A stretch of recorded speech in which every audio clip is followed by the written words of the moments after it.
think Roman Hook's got the better traits. And Cool. They're getting some good I guess what is USF QB battle sneak peek. what is Brian Hartline trying to do? Does Brian Hartline want to win games, or does he want to develop a program? Does he want to make the playoff next year? But why does that matter? Because if he wants to make the playoff next year, he should start Van Buren.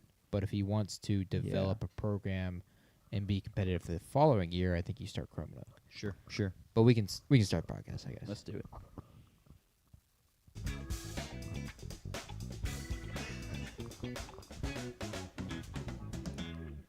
What is up, team? And welcome back to another episode of the Technical Foul Podcast. You're joined by the three of us today. I'm Jack Anderson. To my right is JP Pusilowski, and to my left is Sanders Oakley. How we doing today, boys? Recovering. You know that disease, the sickness you brought back from CSTAT that you gave to Win? I didn't see Win pre him getting sick. Oh, okay. So Well, I don't know. I don't know. What I'm getting blamed for. I feel like you were sick, and neither me nor Win were, and then Win was sick. Y'all get sick every spring. The Oakley cold. That's what they call the Oakley cold for a forgot reason. that. I forgot y'all. So I called don't know that, why that. you're like it's literally named after y'all, and you're acting like it's not on y'all. It's So not on me. It's not on me. Do not blame me for the you can faults blame of. Win. Yeah, I'm I more will than blame fine Win. to put I the will blame blame on Win. I have Win. have to share a bedroom with him. I will blame him for that. Yeah, I mean that you share a bedroom with a sick person, and you're trying to blame me. Well, you got him sick probably. I don't know. I'm just trolling. No, I'm doing great. Like I said, recovering from that, but feel much better now. I still feel like I sound weird, but we'll power through that. Excited for some Brawl Stars. You know, Brawl Stars just dropped a big update. You know, for the esports viewers that we have. Yeah. Excited to play some Brawl Stars Horrible tonight. update. Yeah. Conceptually great, and the execution has been poor. Never seen a game struggle to balance brawlers or Yeah. characters as much as that game. Or which is a mobile game, drop so the I should update and expect. then just not work Well, for yeah, 4 hours, or crazy whatever. lag. That's pretty not abnormal though from them. Yeah. Gotta avert my eyes from the got the- monitor as it's Marcel Reed getting sacked in the playoff Yeah, game. we got the NFL Combine going on right now on our tertiary monitor. It's technically it's just it's tertiary monitor or the primary monitor, as these two over here are TVs. That is fair. I mean, Yeah. yeah, Is that not a TV? That also just looks like a TV. Yeah, it is a TV. They're okay, all TVs. so But tertiary TV then. well, it's a monitor in reality. In practice, because it's plugged into a computer. We're not watching Sure. TV. Sure. Tertiary TV, tertiary monitor, whatever you want to call it. So we got that going. I actually stayed up till 3 o'clock last night because I was working on my model and got really distracted and locked in Hey, it happens. and accidentally stayed up till 3 a.m.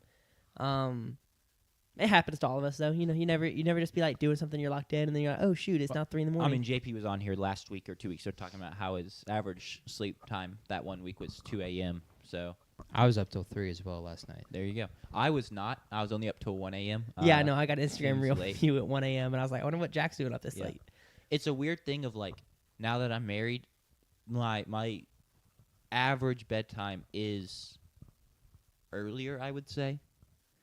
But then the night like last night where Lucy is up studying late, then I'm just like I don't know, like and we're in the honeymoon phase still, so like I don't really go to sleep Are you? until she's hopefully until she's in bed, if that makes sense. Yeah. So like I'm just up waiting for her to like finish studying and then come to For bed. sure.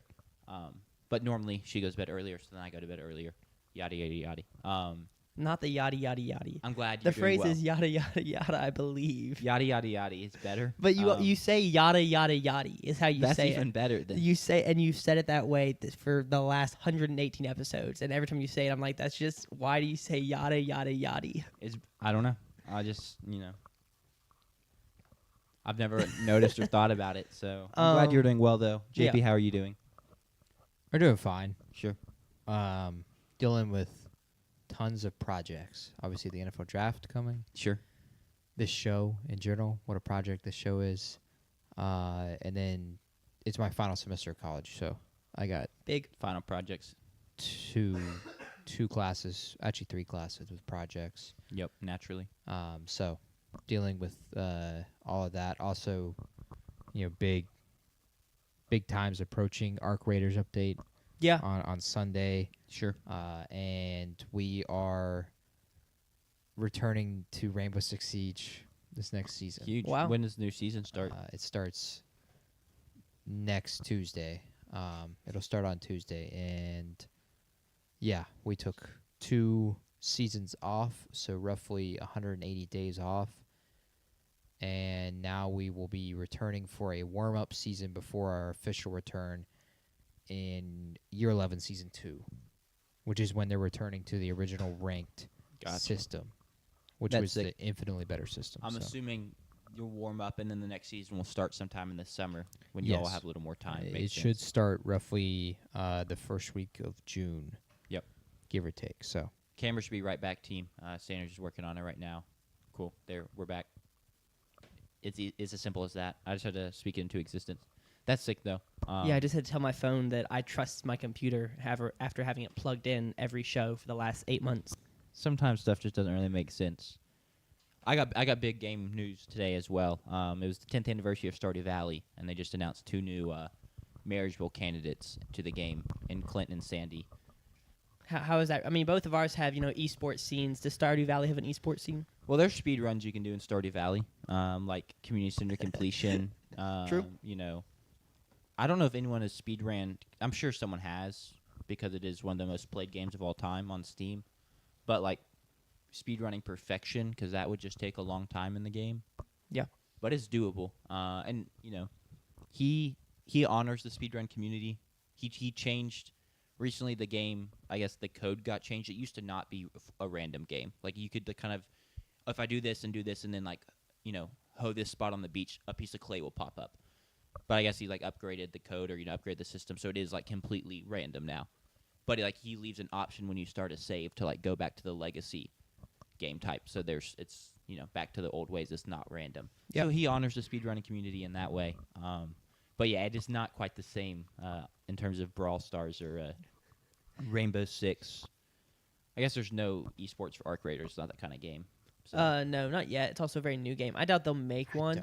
how can an I just don't- extraction shooter have one? Highest extraction value for a server. Like if you had a local match, like they do for Fortnite, where you like control who's in a lobby, you could say like highest extraction value, because then you have the strategy of, well, do I bring in a lot of loot, or bring in a lot of gear and equipment, and then potentially boost my opponent's value, right? I take in a Bobcat 4, I get killed with it. Well, that's like additional money to them, but also it benefits me because I have a better chance of survival. It could work, I think. I don't know. Yeah, I think. I doubt that it could will. work. It would never get big. No, it would not. Yeah, it's just not and that kind of game. That game never would do it. That's not their goal anyway. Their goal Sure. is to promote PvE as Yeah. much as possible. So Lame. And not cheating. lame. It's fun. I watch a lot of people play it, and the amount of cheating and that they run into is pretty sad. But apparently, there were some anti-cheats rolled out in this last update as well. I experienced maybe 2 cheaters a night in a 4-hour session. Yeah, So it really is just the streamers that get stream sniped cheated yeah. that I Which think sucks. is more so the case. Which sucks. Yeah.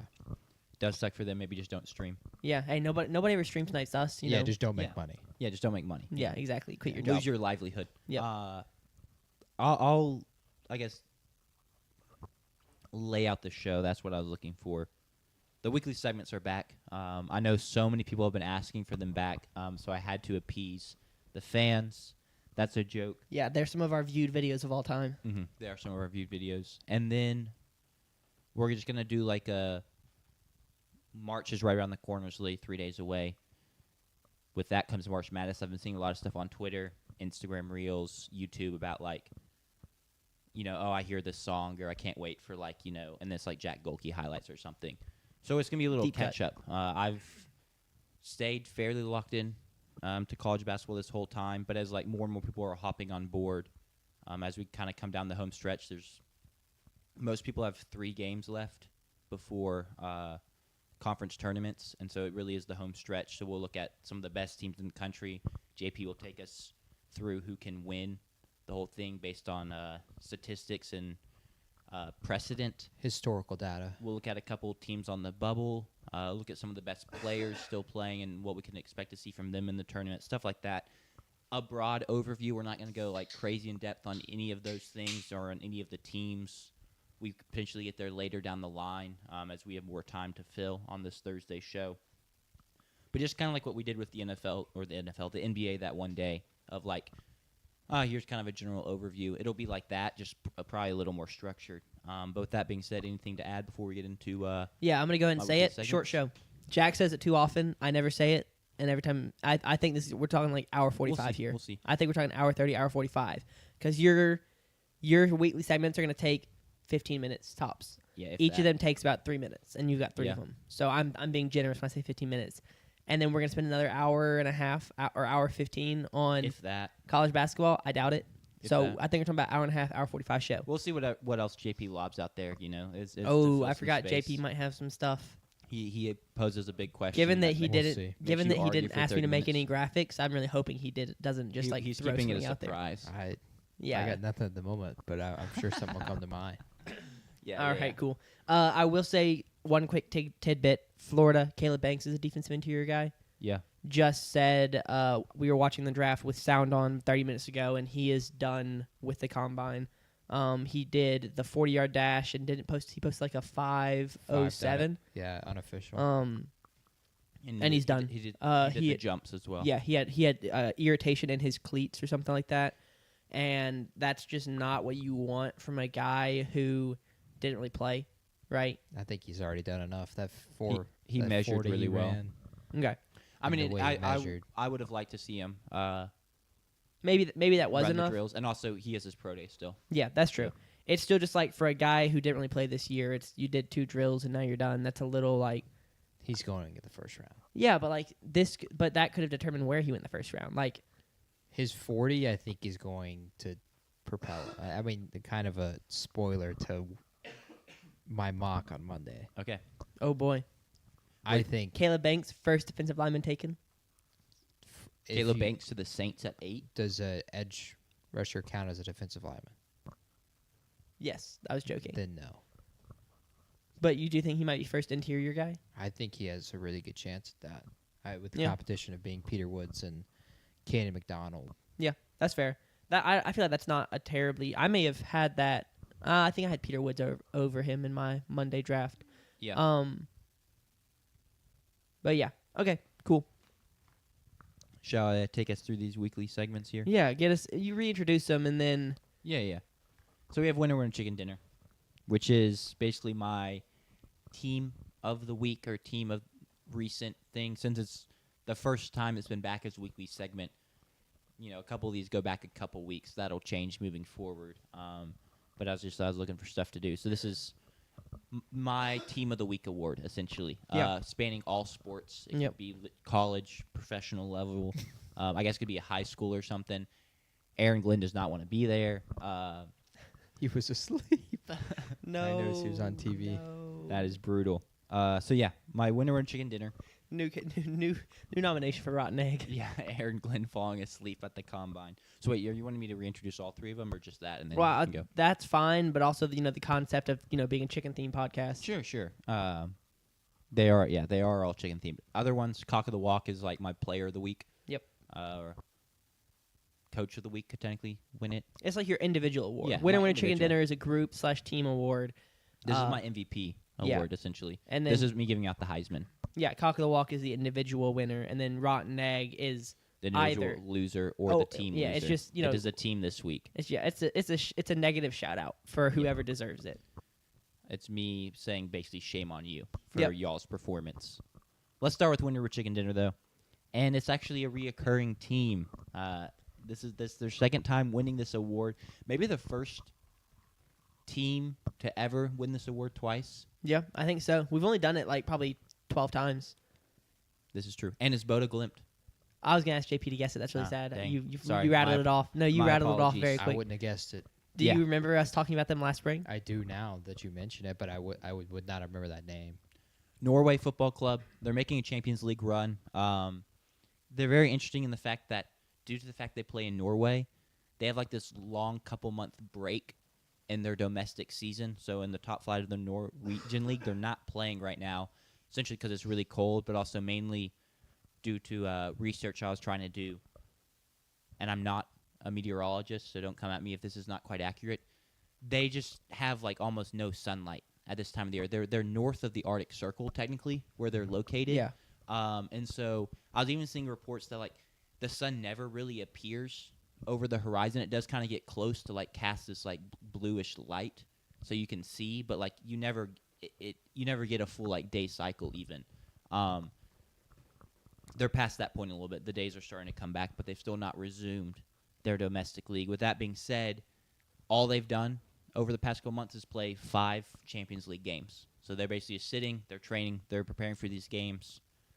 With 2 games left in the group stage, they're at severe risk of not advancing before beating Man City 3-1, who, I mean, y'all aren't even big soccer guys, but, like, Man City is one of the best teams in the world right now.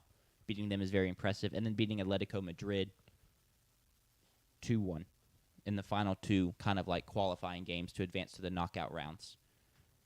That puts them in 23rd place. They advance into a playoff where they played Inter Milan, and they beat them 5-2 on aggregate, so they're advancing yet again. Very impressive run. I guess my question for y'all is, like, do you think it's a pro that they just kind of get to, like, sit at home and train and, like, get ready for these, like, high-stakes games while all the other teams have to balance, like, their, normal schedule? Or do you think it's, like, tough because you're kind of rusty? You're not in the flow. I think I'd go with the rusty thing. I think I'd view it as a con.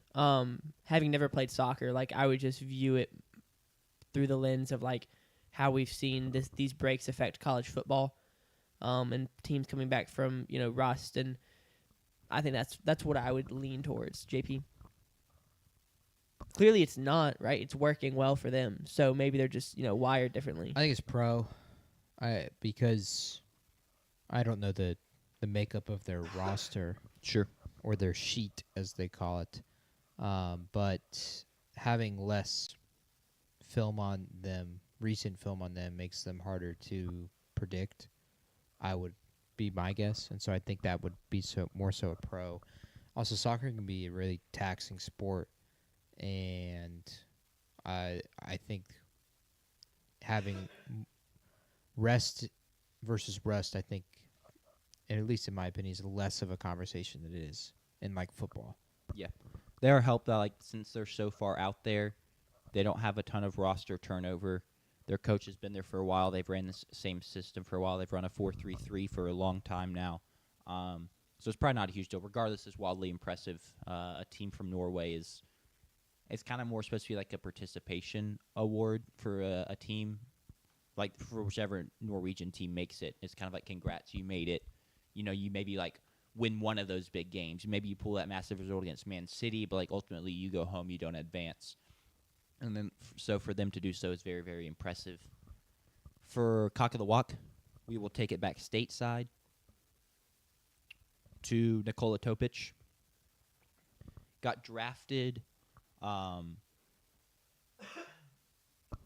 guess in 2024. Mm-hmm. And then before that season, tore his ACL, so didn't get to play. Comes back before this season, is getting ready to go. Played in, like, a preseason game, maybe some summer league. And then it gets revealed he has testicular cancer, and so he has to undergo treatment for that. And just recently, on February 12th, made his NBA debut. Has played a little bit, about, 18, 10 minutes per game, whatever, as OKC's dealt with some injuries. So just want to give him a shout. He's been through a lot. He's a good player. Hopefully he continues to stay healthy and can kind of, I don't even know about, like, crack that rotation seriously, just considering when healthy it's about the deepest team in the league. So he may not crack the rotation even though he's a legit player. But shout out to him. I know he's been through a lot. He deserves some love. So Yeah, it is it's a really incredible story, because what's tougher with it being the NBA, it's a much smaller roster size. It's only 50. The max you can carry is 15 guys, 15 active players. Typically, you only carry 13 to 14, though, and you'll have maybe some two-way guys here and there. But once you get past a certain point, I forget when it is, you can't have two-way guys on the roster anymore. So it's just the 13 to 14 guys. And so for him to have at least played to the ability to where he's not playing in the G League right now, like, he's not making his G League debut, because if I'm not mistaken, he hasn't even played any G League time. He played like 2 games in the G League. Okay, so yeah, he's not even making his G League return. He's making his NBA debut and getting to play. And I also think having a guy like that, having a story like that, is great for that Thunder roster going forward. In terms of, I would imagine it's building the camaraderie. Sure. And it's bringing a lot of perspective to the guys in that locker room, because with success, very quickly you can lose your way, lose your morals a little bit. And I think it's one of the more incredible stories we've seen so far this season. Agree. Yeah, I mean, it was good enough that even though he technically debuted a little over 2 weeks ago, that I was like, I'm still going to bring it up as kind of the first cock of the walk back. So shout out to him. And then for Rod and Egg, and this happened last night, St. John's played UConn, and they made 2 field goals in the second half, including missing their last 24 field goals attempted. Hit some free throws down the stretch, but I think for the last 17 and a half minutes of the second half, they did not score a basket. UConn scored 41 points in the first half, and so they could have just not scored in the second half and still beat St. John's because of how bad St. John's offensive performance was, which, I mean, that's next level bad, but that's kind of a little bit what we've come to expect from St. John's under Patino is great defensive teams, but also teams that don't have tons of offensive firepower can struggle on that end. Once again, that is next level, but still, it's not, I guess, if you had to tell me that's going to happen to some team last night, they're probably one of the first teams I'm throwing out after looking at the schedule. So, yeah, that's it. That's all I got. The weekly segments are back. Those were good. I can't wait to see them keep going. But with that, 22 minutes in, we can roll into the next segment. We're gonna need hour 40 from this if this is gonna be a regular link show. We're dialed. I'm trying to think where I want to start with this. I'll probably just kind of run through what I said in the opener, which is, excuse me, we're 3 days away from March. It's called March Madness for a reason. I mean, obviously a large part of it takes place in April, but this is the time of the calendar year where NFL has ended. Obviously the NBA is going on, but we're not really that close to NBA playoffs even yet. So sports fans are just turning their attention to kind of whatever is at the heat of the season, and that is college basketball right now. So a lot of more casual fans are turning their attention to what's going on in the college basketball world. And so we're just kind of going to give them a brief overview of what has been happening, what to expect down the stretch. If you're looking for a game to toss on, I have teams' biggest games left and stuff like that. Or even, I was talking to my younger brother a couple days ago, and he was like, I can't wait to make a bracket. If you're starting to maybe want to do some research for your bracket, maybe go watch those games. Here's some guys to look for from these teams, stuff like that. And then also JP will give us the 5 teams that, looking at precedent and historical data, can win the whole thing. We'll probably wrap up with that, I think. That'll be where we end. I'm going to walk us through conference by conference. And we're not going to go through every team. Kind of what I did is I took the top teams from every conference, which varies in size. Like the SEC has there's 3 top teams, but then the Big Ten's really good at basketball this season, so there's closer to 6 top teams. And then I'm also going to look at a couple teams on the bubble. You may think that's a lot of teams. We're not going in depth. I'm not going to be here's what you need to know about all 9 guys on this roster. Here's what you need to know about their coach and their scheme, etc. If you're looking for more specific team breakdowns, maybe you'll get a couple of those later on this channel, but you also probably will just have to look elsewhere. But yeah, let's start in our backyard. Why don't we? The SEC. Yeah. Trivia question, Sanders. Not even a trivia question because it's not objective. Who do you think I have listed as the 3 top teams in the SEC? Florida. Yep. I would have been very sad if you didn't get that one.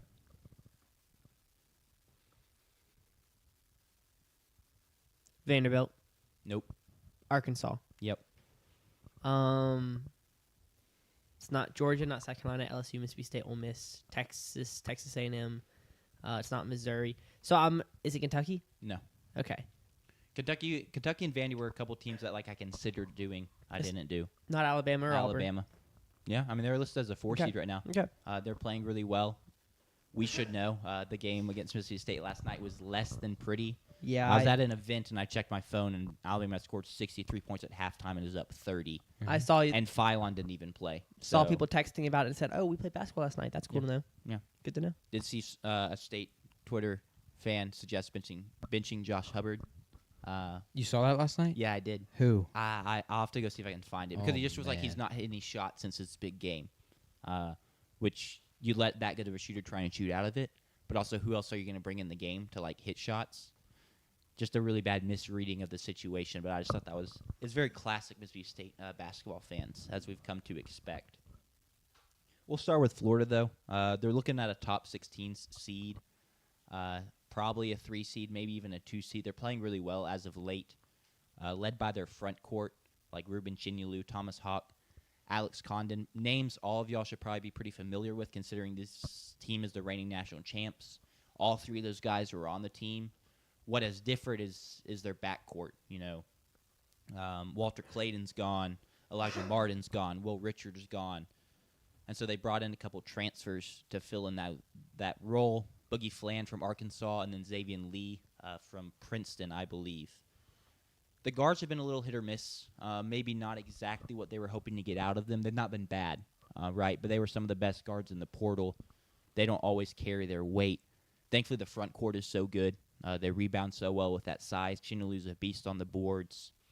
And it's also a pretty versatile front court in that even like Hawk and Condon can handle the ball. I remember watching A&M play them, and it was frustrating because we're a team that full court presses. And typically, if you can get the other team to have to pick up their dribble and pass it to a big man in the backcourt, it's like, oh, beautiful. Like, we're in fantastic spot. Not against them. They'll just put the ball on the floor. They're bigger. They'll use their size. They don't care. They're going to get up the court regardless. That's a huge part of their offense. They've been phenomenal. Any thoughts on that team? I'll keep rolling. Well, they haven't lost in over a month. Yeah. Which, to do that in SEC play is pretty phenomenal. I mean, State fans could only dream of Sure. not losing for a month. We can't. Can you just like win back to back? We can win back to back. We did win back to back. Yep. That True. was the last time we won. Ole Miss and Auburn, Was when we True, won back true. to back. So There's almost really that's a guaranteed win in basketball, basically. except that we split within the last 2 years. yeah. Man, tell me you're not a State fan without telling me you're not a State fan. I only remember the good moments against Ole Miss. I remember Riley Kugel. You Type don't. beat. Yeah, you don't remember the Riley Kugel, Mississippi State legend. You don't remember the them coming here and beating us by 1 earlier this season. Weren't you at that game? You were. No, I was at the You were at that game. Bama game, but I also was at that game because Josh Hubbard smoked the lay. I was at Yeah. that game. I scrubbed that from my memory. That's fair. Gosh, that hurt. I didn't. Anyway, I didn't even realize continue. that. Yeah, we're not talking about the bad teams or the teams that are struggling in down years. We're talking about the good teams, the teams to watch. Mississippi State is not a team that you should watch if you are thinking about March Madness. If you're like looking for like in NIT or something like that, probably not even. But there's a chance. Maybe enough teams turn out invites. We're only 4 wins away. Yeah. So I don't know what this hate is about. Why are we talking about Mississippi State basketball? Can you please continue talking It's about just one. You just got to win 4 games in a row. I'll continue. JP is Thank you. right. They're on a bit of a roll. We kind of came into conference play with them. There wasn't concerns of like, oh wow, they're gonna miss the tournament or anything like that. But it was, this team is gonna be nowhere near a player in March in terms of like a chance to repeat or a chance to even go to another Final Four. I talked about the inconsistent guard play. It's gotten better. Once again, maybe not as great as they wanted, but it's no longer a serious concern. They're starting to hit more shots, get the big men involved, run the offense better. So all positives there. In terms of big games left, they host Arkansas this Saturday. So if you want to tune into that, that's where to look. Other top teams in the SEC, Alabama. This is a classic Nate Oates team in that they got great guards and a lot of people that can shoot the rock. LeBaron Philon's one of my favorite players in the country. He's so fun to watch play. He runs that offense so well, controls things so well, can also get buckets of his own. I've been to 2 Mississippi State basketball games this year. One of them was against Alabama, and I think he had 30 Mm-hmm. and was just phenomenal in that game. Aiden Holloway's still there. But then, like a lot of Nate Oates teams, the big man depth is not very good. They had Grant Nelson for a couple years. They have Aiden Sherrill and Taylor Bowen this year. Sherrill's their best guy, but like the transfer they brought in, Noah Williamson, I think is his name. Yeah. Portal flop. Has not panned out, playing like less than 10 minutes a game. Doesn't do anything. They've also suffered injuries. But the front court depth, kind of normally with the Nate Oates team, and normal with the team that plays really fast, is struggling to keep up. So that's something to look forward to in March. Anything there, JP? Yeah, the Bediako situation too. Yeah. Is like it's been kind of the talking point of Alabama basketball this year. With he only plays 5 games, but he was averaging 10 points a game, and he was a very needed, front court piece for them in those 5 games. And if I'm not mistaken, their only loss was to Florida in those 5 games. He didn't play in the Tennessee game, or he may have played in the Tennessee game, so it may have been 3-2. But this is like will put up video game type numbers from a scoring perspective multiple times this year. They've scored 100 plus 7 times. Of course, everyone remembers the overtime classic against Arkansas earlier this year. Yep, we'll get to them in just a second. 117, 115.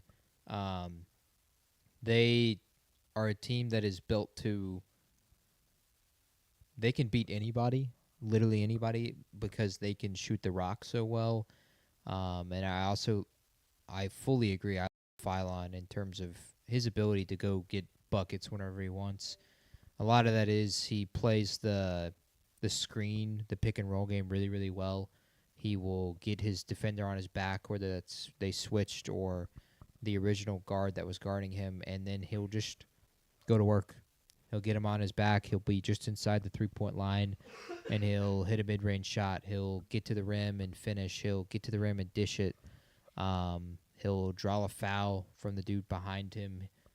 He's got that skill that is like so important in guard play in like this era of basketball that we play, where you have to be able to be really efficient and score at a high rate when you've got the dude behind you. That's not really been something that's dominated basketball until probably the last 5-10 years, I'd say. I mean, you think about the best guards that score well in the NBA, guys like Cade Cunningham, Luka are excellent when they've got you behind them. It seems a little who wouldn't be good when they're a dude's behind you, but think about when you played pickup basketball. It's not necessarily a guaranteed bucket when you got the dude behind you. Well, I struggle to score even if there's no dude around. Exactly. So I get what you mean. It's also just typically if the dude's behind you or on your shoulder, it means there's some big man in front of you. So it's a lot of floaters, 15-footers, mid-range shots out of there, drawing fouls. It is a more nuanced skill than you'd think. Just think of like Luka. You didn't reference anyone by name, but he's so good of like, he's got the defender on his hip. It's probably just a bucket, and if not a bucket, he's hitting someone for a pass. So I think that's a great point. Yeah, what kind of shocked me about Philon is when he came and played here in Starkville, he was unbelievably calm and just like it didn't seem like he cared about the game that was coming whatsoever. And I kind of made a mental note of, well, it doesn't look like he's locked in. At that point in the season, I think they had lost 2 in a row. Yeah, they were coming scuffling in here a little to Starkville. And so I thought, maybe this team is just not ready to play and doesn't want it. Man, did they show us. And, Philon goes for 30-plus that night. So even when they aren't, laser focused, this is a team that I think the best way to describe it is they can just play pickup basketball and play at a really, really efficient rate and can just score 85-plus on you at will. And it makes them really dangerous. Problem is, and that's always kind of been the problem with Bama teams, once they get to the tournament, it just takes one game where they aren't scoring well. Yep, they're cold for a game and it's over. That's where being an elite 3-point shooting team always going to have variance, and it's where it hurts you in college more than NBA because you don't get to play it in series, right? And then the last top of the SEC team is Arkansas. That's been a very good year for John Calipari's squad. led by another great point guard. There's so many good point guards this year, just guards in general. But Darius Acuff, another guy you kind of talked about, Phylon being unbothered and like playing at his own pace, does the exact same thing. He's maybe a little on like the shorter side, but very physical and strong, gets his own, runs the pick and roll well. He's really fun to watch. And then they've just surrounded him with tons of athletes. Billy Richmond is the perfect example of that. The guy that isn't maybe like the most polished basketball player, but will like crazy blocks, crazy dunks, just do some of those athletic stuff you'll see on the court in college basketball. So they're a ton of fun to watch for that reason. Big games they have left, if you're looking to catch them play, they're at Florida, like I already mentioned in the Florida segment, this Saturday. And then they play Texas March 4th, which is, I'll get to them in a second, but a huge game for Texas. Anything on Arkansas, either of y'all? I think what is kind of surprised me a ton about the freshman Acuff. Acuff, that's how you pronounce his last name? Okay. I believe so. I mean, there are not many ways you probably would pronounce that. Maybe Akuf. Yeah, I think we're probably right, though. I like Acuff a lot more than Akuf. Akuf, maybe. We're just making stuff up now. It's crazy. But as a true freshman, for him to play the amount of minutes he plays in the competition that Arkansas plays has been really, really surprising. Playing hurt these past couple weeks, too. Yes, and he plays, if you don't know, he plays 34.7 minutes per game. That's top 100 in terms of players in college basketball. For guys in the Power 4 or 5 or 6, whatever you want to call it. In college basketball, it's a little different. It could be Power 5 or Power 6.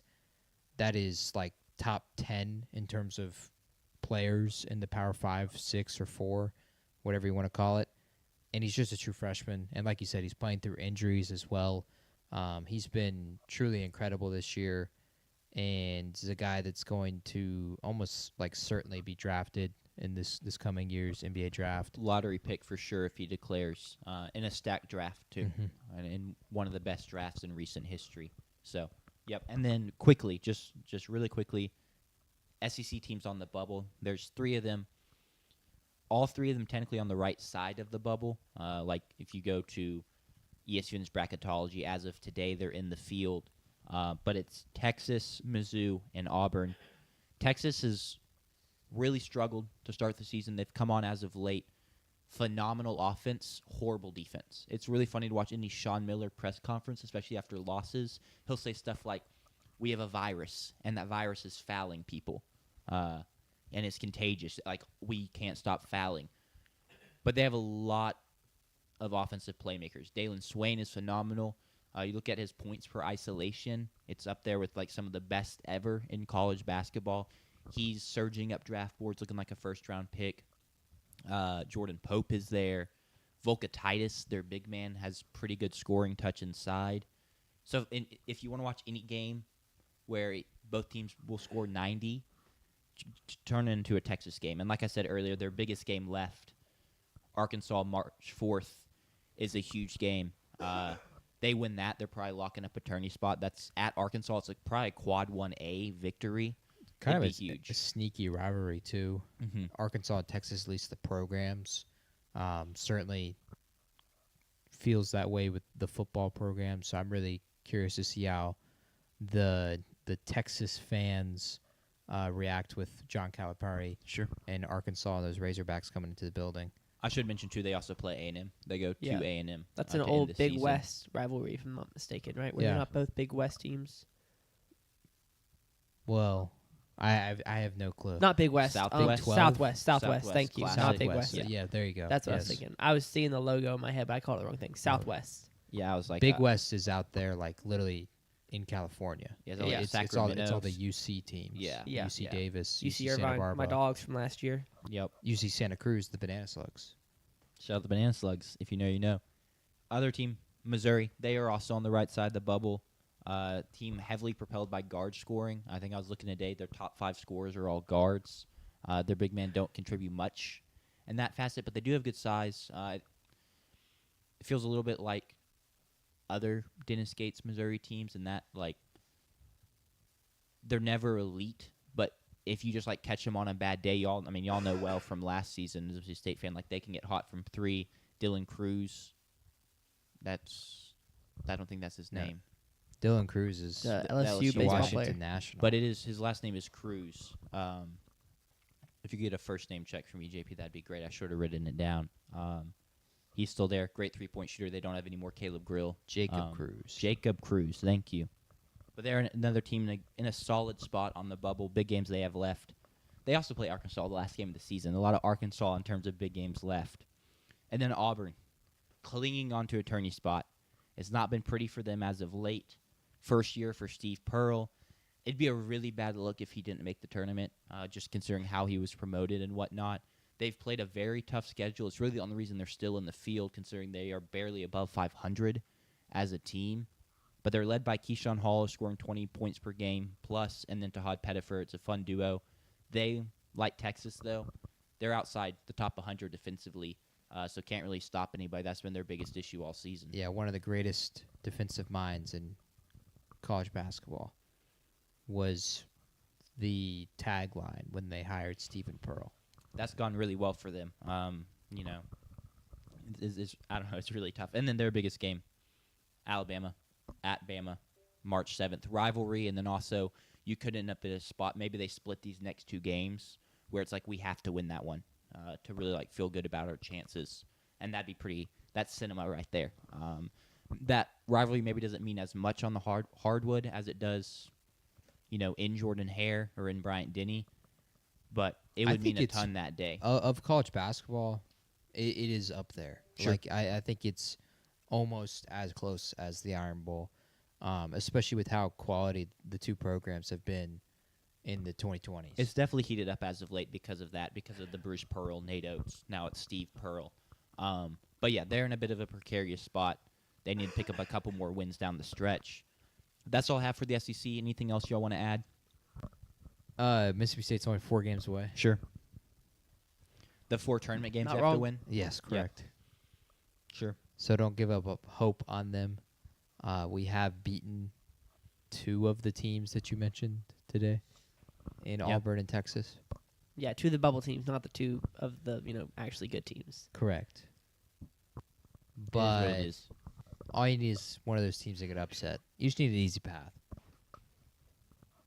Sure. You just need an easy path. Maybe one of those teams doesn't really care that much. They're beat up. They rest a couple guys. Never say never. Maybe Josh Hubbard just scores 40 points 4 games in a row. I mean, people forget like Jans has made the tournament every year with State, so he's like statistically guaranteed. Yeah. You actually make that's a fantastic point. I'll wait for Sanders to get back before we transition to the ACC. Cassius Howell. Not exactly what we were hoping for. Slow. 4.6 isn't bad, but we were looking for sub 4.55. David Bailey is now the number 2 overall pick, or the 3rd. He was flying. He ran a 4.51 unofficial was the first one. Yeah. I didn't see what the second one was, but 4.55. Okay, so he was flying. Welcome back, Sanders. We're moving on to the ACC, since you weren't here to catch that.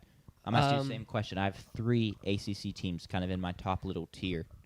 Duke. Yep. Is North Carolina good this year? They are good this year, yes. Okay, I knew they were not good last year. I knew they were a bubble team for the tournament.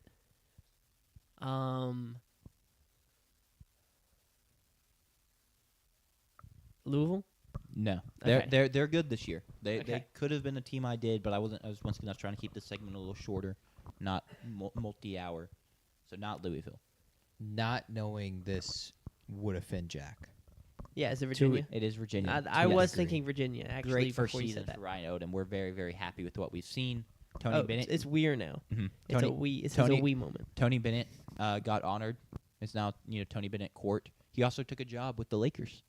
This is true. He's now in their draft. He's a draft analyst for them or something like that. I don't remember the exact title. Hopefully he drafts a little differently than his recruiting philosophy, because you need shooters in the NBA, not Yep. just defensive dogs. We'll get to them last of the 3 teams though, so I really should pivot, talk about them no more. Starting with Duke, surefire number 1 seed. They've been phenomenal, led by guaranteed top 3 pick, and I'll ask you in a second what your opinion kind of is on the hierarchy of the 3 guys. Cam Boozer, forward, been phenomenal, does it all. He's a great defender. This whole team, phenomenal defensively. They're the best defensive team per KenPom in the country. But he also just is such a good scorer, has a bit of an outside shot, which for his size and age you love to see. Great post game. But he's leading the way along with Isaiah Evans, who's enjoying a usage bump and just kind of a productivity increase from his freshman year now that he's a sophomore. But they're a wagon. They're a unit. They lost to North Carolina a couple weeks ago on a Seth Trimble 3, but besides that, I mean, they've been rolling. I don't really have much to add. Thoughts on their team though, JP, as well as after you give thoughts on those team, what are your thoughts kind of on the top 3 prospects, if you have them? Okay, so only 2 losses: Mhm. the North Yep. Carolina game, and then the Texas Tech, who's also a great program, and JT Toppin was playing at the time.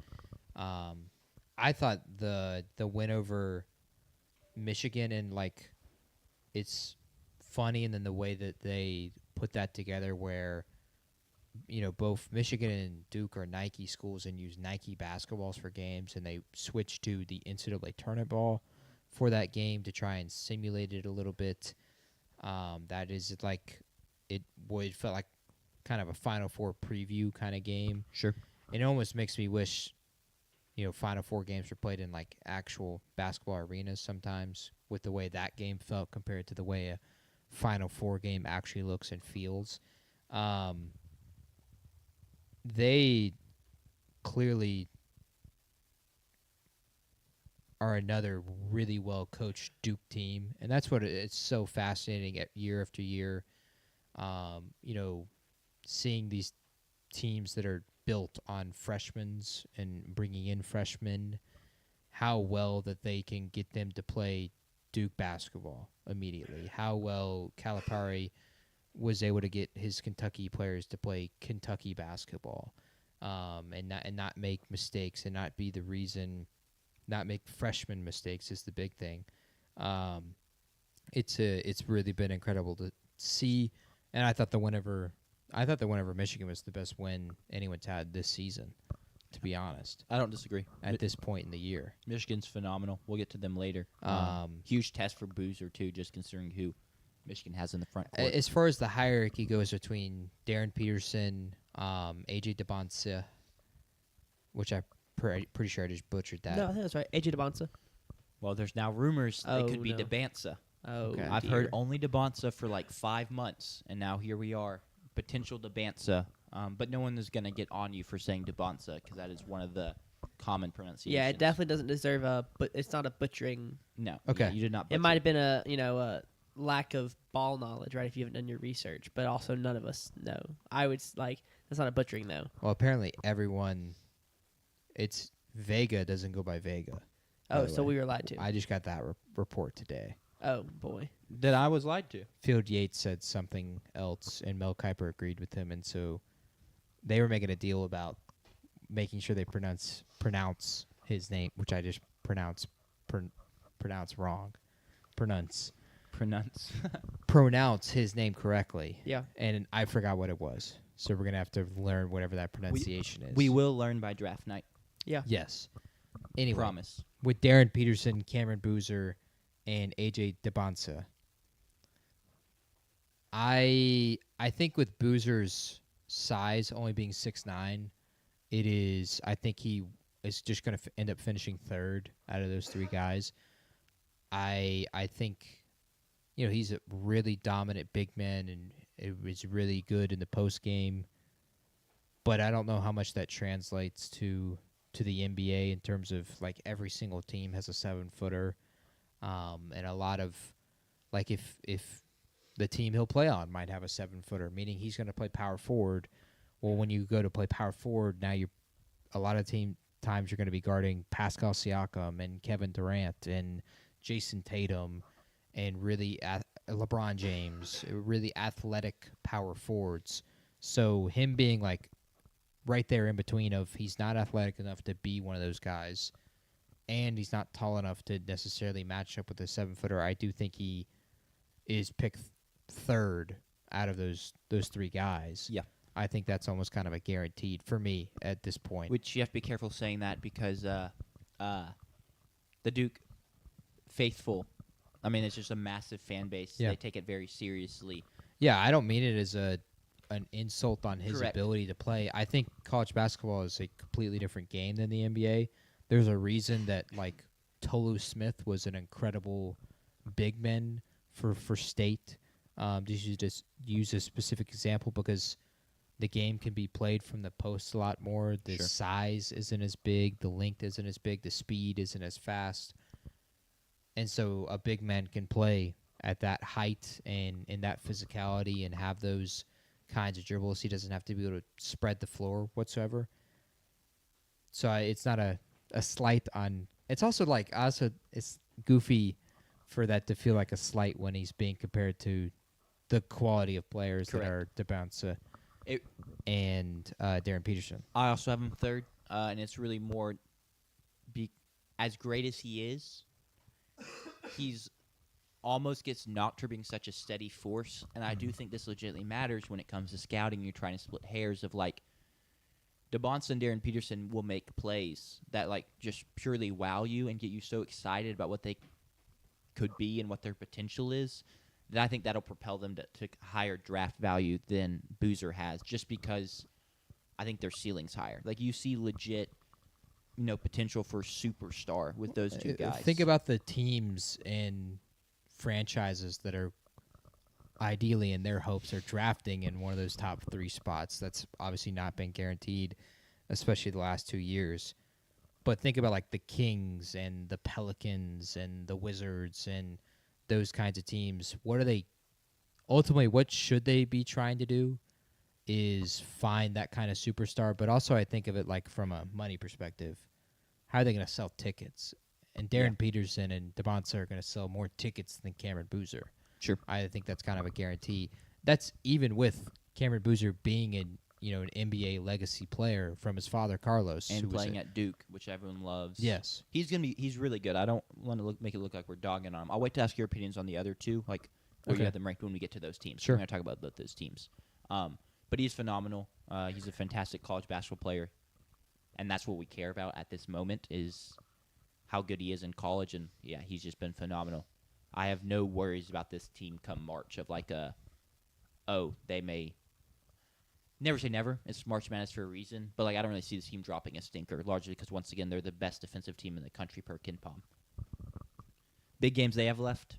They get the chance to get revenge on UNC on March 7th. One of their 2 losses this season is to them. It's a big rivalry. And then also they play UVA, I think this Saturday. So a couple big ones left, kind of the top of the ACC, and a couple more litmus tests for them. Yeah, it'll be at UNC, right? Because the first one was at home. I looked at it. It had home. Because I also it's thought listed that. as home. The first one was at North Carolina. Oh, I don't know why. You good? So yeah, if you're jumping on the bandwagon late, you still have a couple chances to see them play against high-level competition. Speaking of that high-level competition, UNC is the second team. They're looking at probably a 5 to 7 seed in the draft. Golly, we talked about the draft too much. In the tournament, they're led by Caleb Wilson, who is probably a top 5 pick. Very well as the 4th guy off the board in a lot of people's opinion. He has broken his hand though. He's an athletic freak at 6'10", plays above the rim so well. He's a great defender, covers so much space. We did get good news on his front yesterday. He's likely to be back by the Duke game, by the regular season finale, so we'll get to see that matchup again, which is great news. But him and Henry Vasar down low, phenomenal big man pairing. They kind of run the show for UNC in that regard. Big games they have left at Duke. That's shocker. Just mentioned it. It's easily their biggest game left. I can't wait to see them play more. I've not seen enough of Caleb Williams. Was always like a lottery guy, but has really rose of late and been very impressive of late. So can't wait to watch. And then UVA, first off, just phenomenal first year for Ryan Odom. I didn't really expect. I mean, it's UVA basketball. Well, one is a completely different style now. But like, even though the style changed, I expect them to have a good team. They have the resources. They have the backing. I don't know if I expected potential like top 16 seed, like a 4 seed, year one. But they got this guy from Belgium, which De Ritter. I think it's like if you want to give his first name No. a try. I've heard it pronounced, but I can't even I've heard it pronounced different ways. Thies, I think, is maybe right, but it could be like Tice or something like that. Anyway, it's De Ritter. He's fantastic. 16 points a game. Big man can shoot the three a little bit, but really overall they have a balanced attack. A lot of different guys can beat you. Even like freshman guard Chance Mallory, who is like such a UVA guard. Plays pretty good defense. He's only 5'10", so kind of like a Kie Clark mold, but just gets it done repeatedly. He's been a great addition. They're a ton of fun to watch. Very balanced. I'm excited to see what they can do in March. Big games they have left at Duke. They go to Duke this Saturday. Fantastic game. Any thoughts on them, JP? Well, they actually score points, which makes them so Yeah. much more fun to watch. Yeah, you're getting a more enjoyable experience than the Tony Bennett one. Because I think if I'm not mistaken, the last time I saw Tony Bennett in the tournament was when they were in the play-in game, the first four game, and there was I think their total score was 46 points at the end. I think they scored 13 in the first half or something insane like something stupid. So it makes I'm excited that Virginia basketball is a more fun watch, and that comes from a guy who loves to celebrate defense. It got to a point where it's a little bit too much. You can love the good defense they played while also being it's not the most fun to watch every offensive possession go to 5 seconds on the shot clock before something really happens. Yeah. Yeah, I don't. And I it don't was disagree. even the shortening of the shot clock didn't help it either. Yeah. Going from 35 to 30, it didn't necessarily change that much. But I haven't seen De Ritter play, so I need to watch them play. They played Duke Saturday, and what was the other big game? Did they have another That's big one? then they play Virginia Tech, who's Okay. a bubble team. So a nice rivalry game. He's a pretty classic college big, I'd say, in terms of limited athleticism and explosiveness. Mhm. But once again, it's college, that can work. Yeah. He has good feel for the game. He's crafty. He can knock down enough outside shots to keep the team honest, the defense honest. But yeah, he's not gonna just talk about Caleb Wilson, how explosive he is. He's not that type of prospect or player. Bubble teams real quick for the ACC. It's Cal and Virginia Tech. Virginia Tech, Neoklis Avdalis. Maybe wrong, maybe right. He's a freshman from Greece, 6'9" guard. Kind of one of these newer guard molds where he's big, but he can handle the ball well. Shoots the three ball okay. You'd like to see it better, but he's a fun watch. He's honestly the team's best player, but he's the one that if you turn on a Virginia Tech game is potentially going to make a play that kind of wows you. Then for Cal, a couple tidbits on Cal. Day Ames is one of the best names in the country. He also leads the team in scoring. And then Scottie Pippen's son is on the team. His other Justin Pippen, his other Really? son. Yep. That's I didn't realize he had two sons. And Justin Pippen is averaging 15, 4, and 4. Probably just don't go look at the efficiency. It is semi-classic college guard efficiency. Yeah. Not exactly what you want to see. And then Cal, they don't have any big games left. They don't play anyone currently in the field or really even on the bubble to try and help make their case.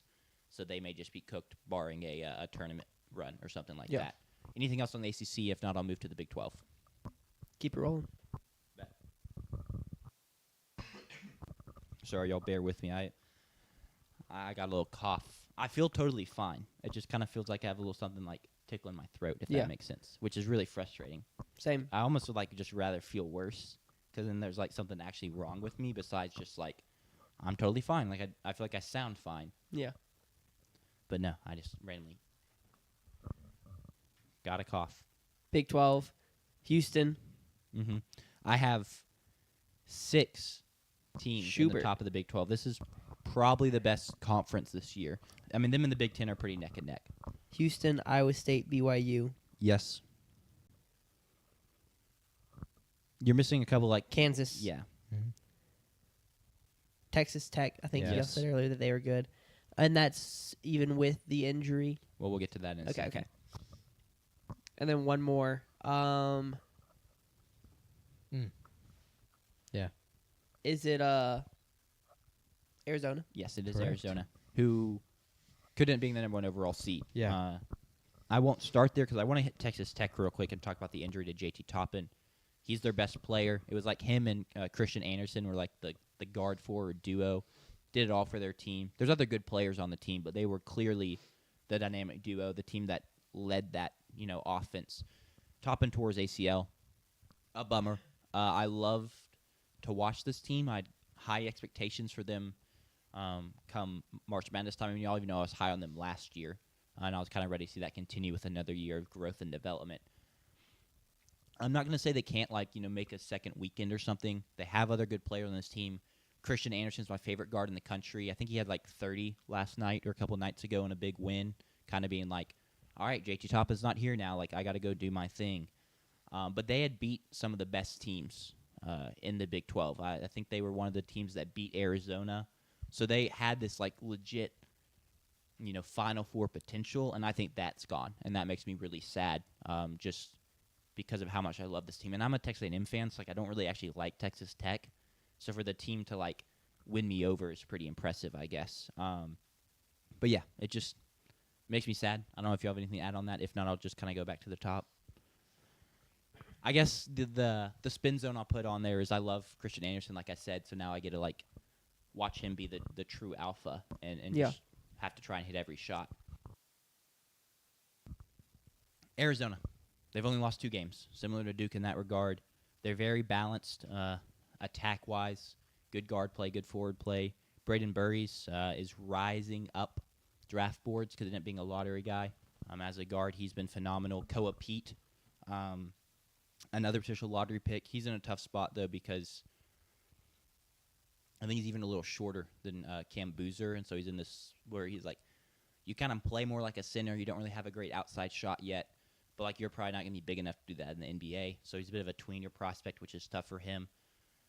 But they just do it all. So sound, so phenomenal. Big games they have left. They play Kansas this Saturday and then Iowa State, both at home. Should be great games. Any thoughts on Arizona?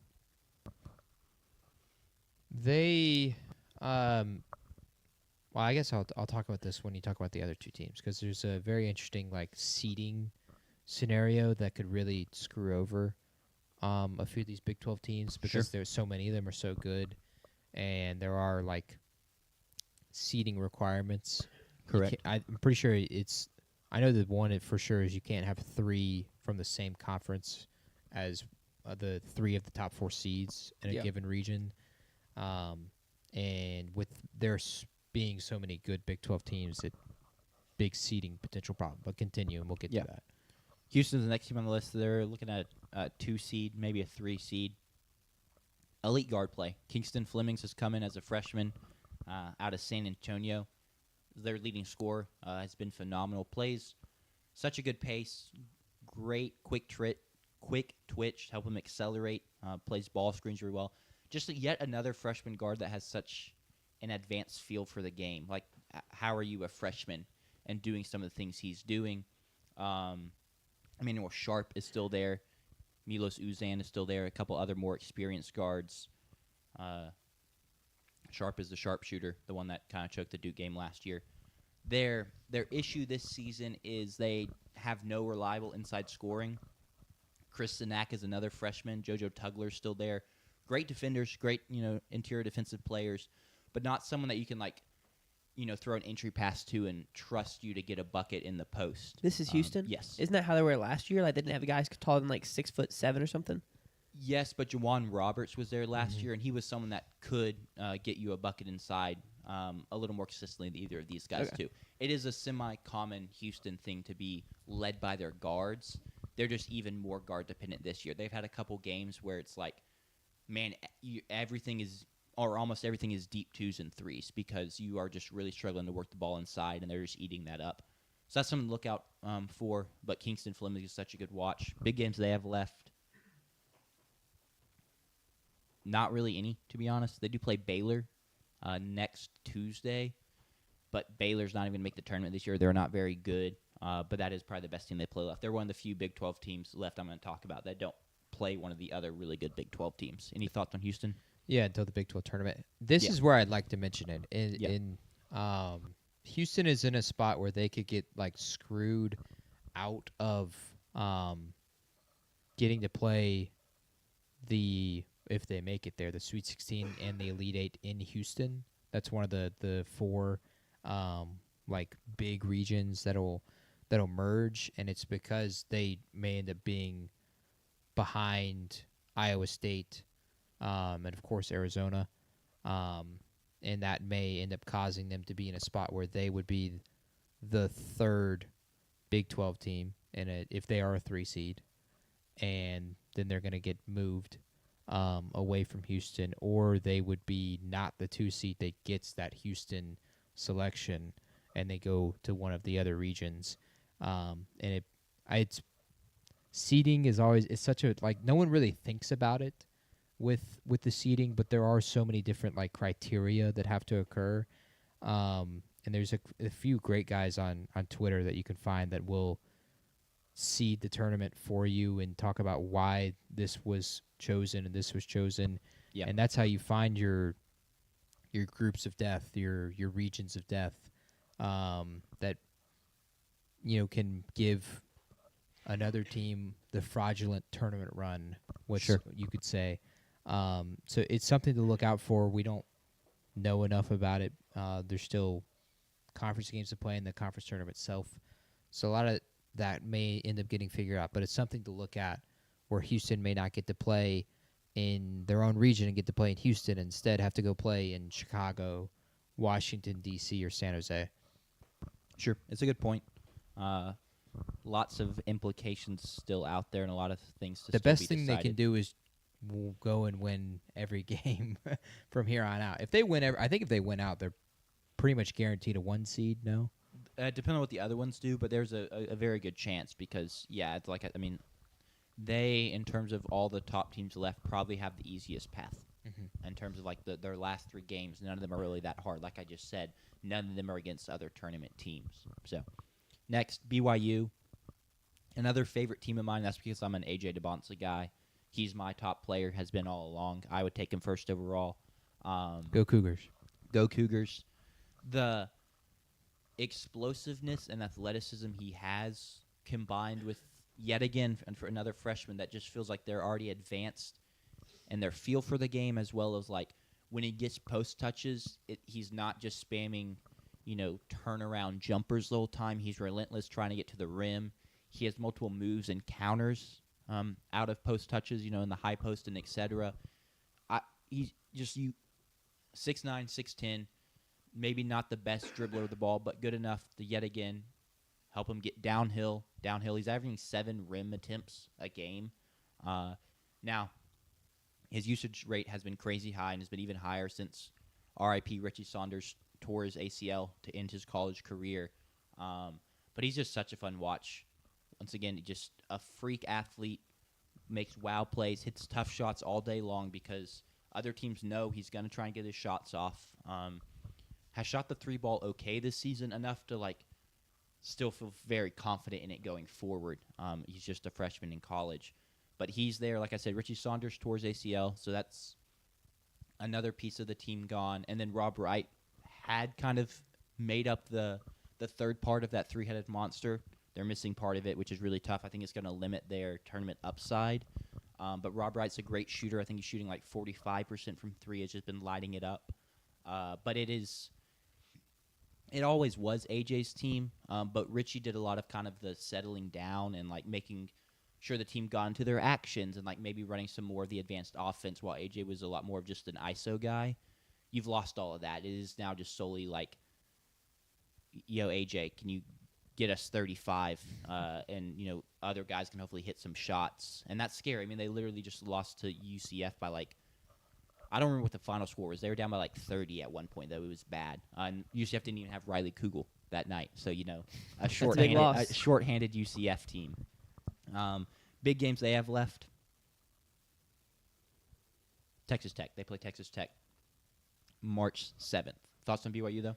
I still can't. Thoughts on AJ? Well, I think it's funny that UCF and BYU is a conference game. Yeah, of course. Yeah, makes perfect sense. That is the longest flight maybe in the Big 12. Also, do we have to issue an No, apology I to don't Riley think so. Kugel? Do I- I? For what? Why would you? Well, I mentioned that he went to UCF, and that's the perfect spot for him because he gets to play low-stake hoops. But they're about to make the tournament, and Mississippi State is not making the tournament. We would have made the tournament with him. Yeah.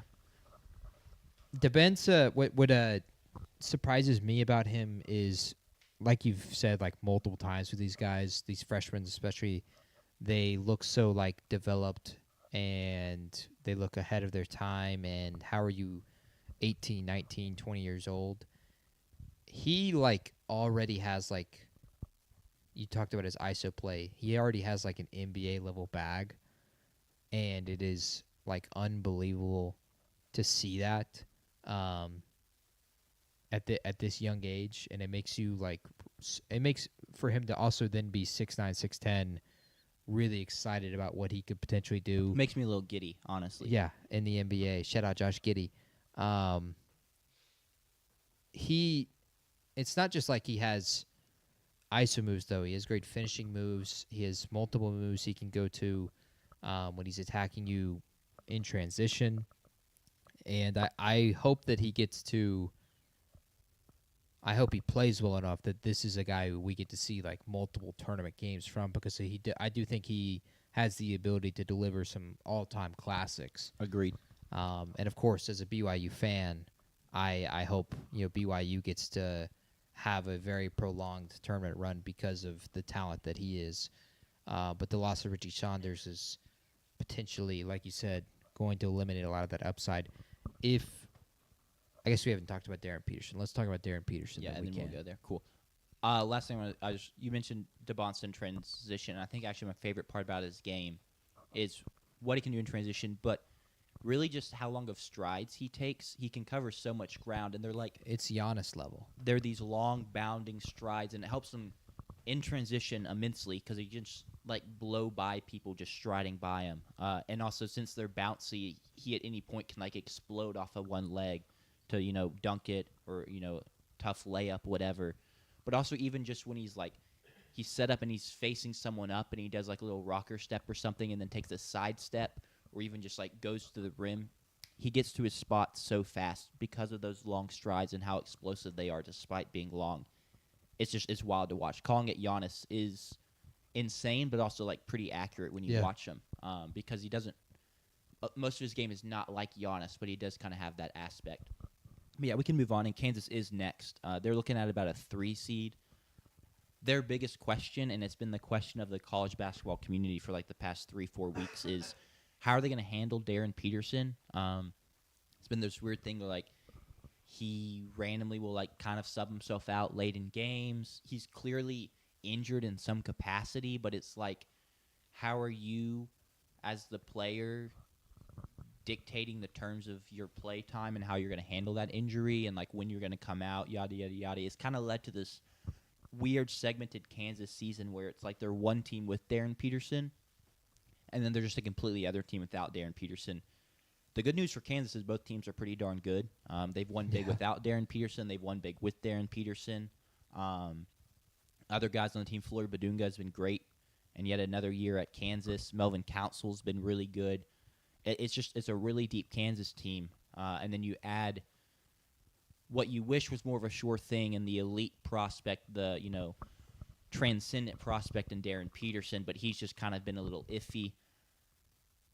I do legitimately think he's hurt because I was listening to a podcast a couple of days ago, and they were talking about if you go back and look at his like high school mixtape, he was moving different in high school than he is even now. And I went and watched his high school stuff, and I was like, okay, you can tell like he's a little more explosive.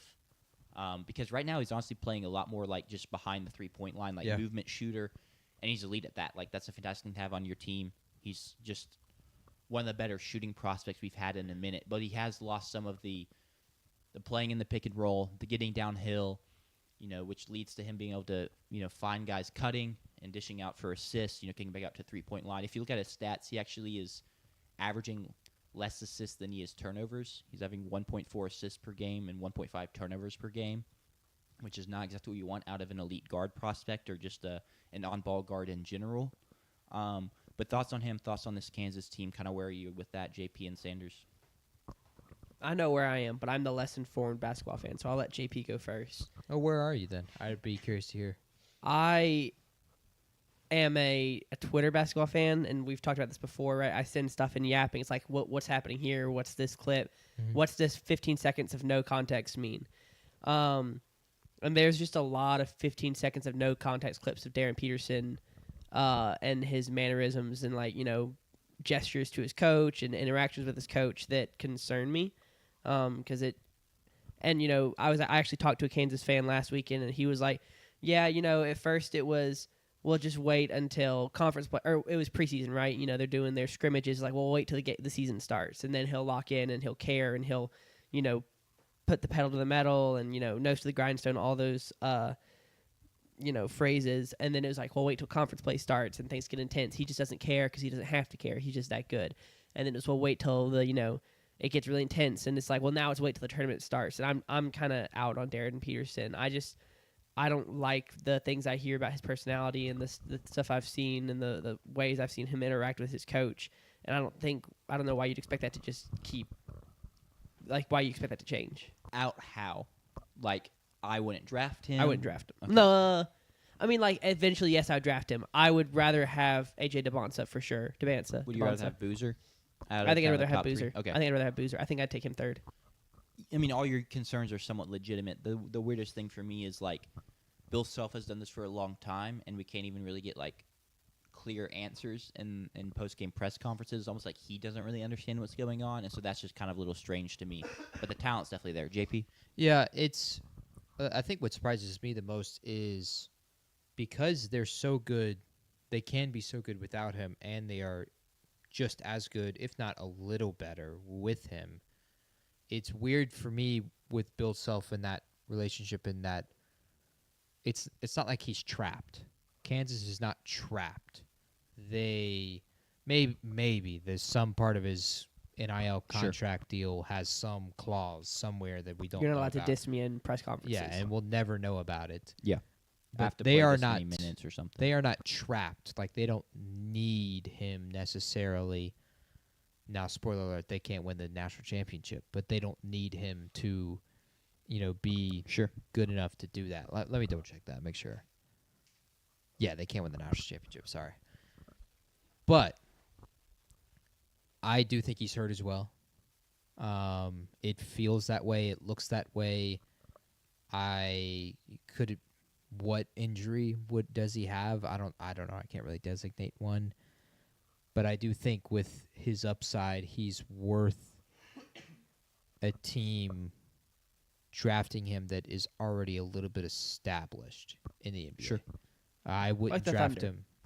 Well, yeah, if the Thunder... Hey, if the Thunder get some lottery luck with that Clippers pick, they could be up there. It's possible with that Clippers pick that they could be in the top 3, and then I would, go ahead and take him at 3 and let him play over Lou Dort. I'm all here for it.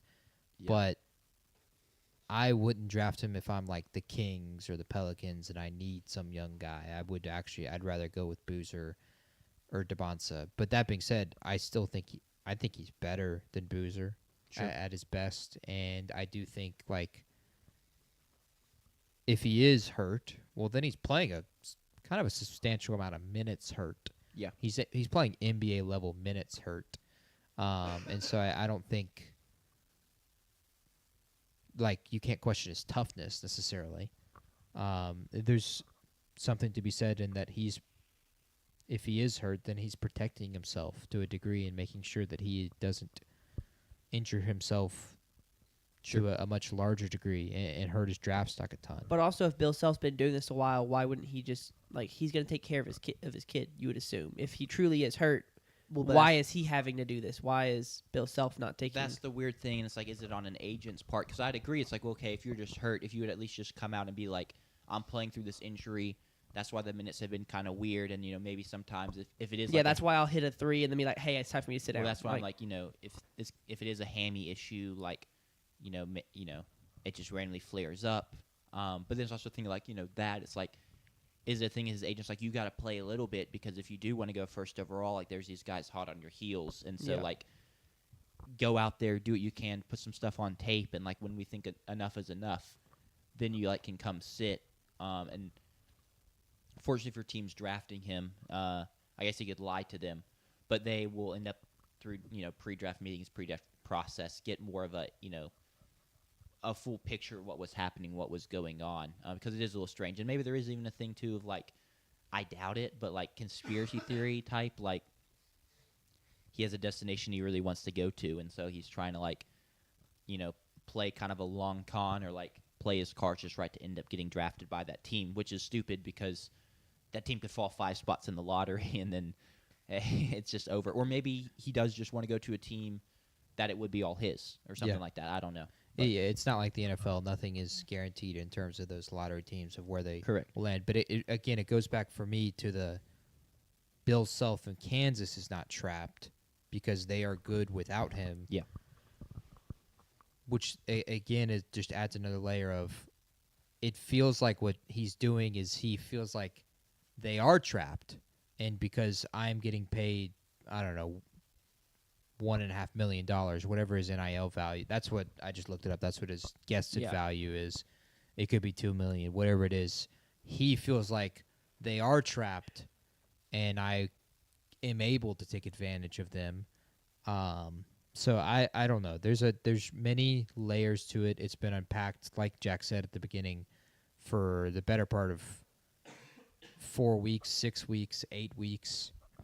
Pretty much all season. And now we're probably really too much in the weeds on it. I mean, even talking about Twitter, someone posted a picture, and it's like, it's him, like walking or like standing on the court like 20 feet away, and the rest of his team's in the huddle, and everyone's like, wow, this is a really bad look. They must not like him. And then someone quote tweeted and was like, actually, no, he had just checked into the game, and so like he hadn't walked over there yet. Stuff like that. Those out of context moments. That being said, I hope he plays He's because, fun to watch. again, like we've said many, many times, there are so many great young freshman guards and players in general, and I hope it feels like this is a year of the tournament where at least half of the teams are going to have some kind of star, and I think it's going to make the tournament really, really fun to watch. It may be a thing of, well, I mean, we'll see. Once again, it's March Madness, but it may be another tournament where there's not as many upsets. But if there's not as many upsets, that means we're gonna get high-profile matchups up and down the board in the second weekend and beyond. Because I'm trying to even think, like last year, Ace Bailey and Dylan Harper didn't make the tournament. Don't think this year off the top of my head who the best prospect is that's probably not gonna make the tournament. He's so good. And He's so good. I can't think Josh off the top Hubbard. of my head. Yeah, Josh Hubbard probably wearing 52 for the Knicks. No, I don't know. I'm not gonna sit and belabor that too much, but I'll have to look that up after because I mean, I'm genuinely any curious. European guy. True, but this is really not a heavy European Yeah. draft either. So, Sanders pulling up the big board. I like it because I'm curious. Turney.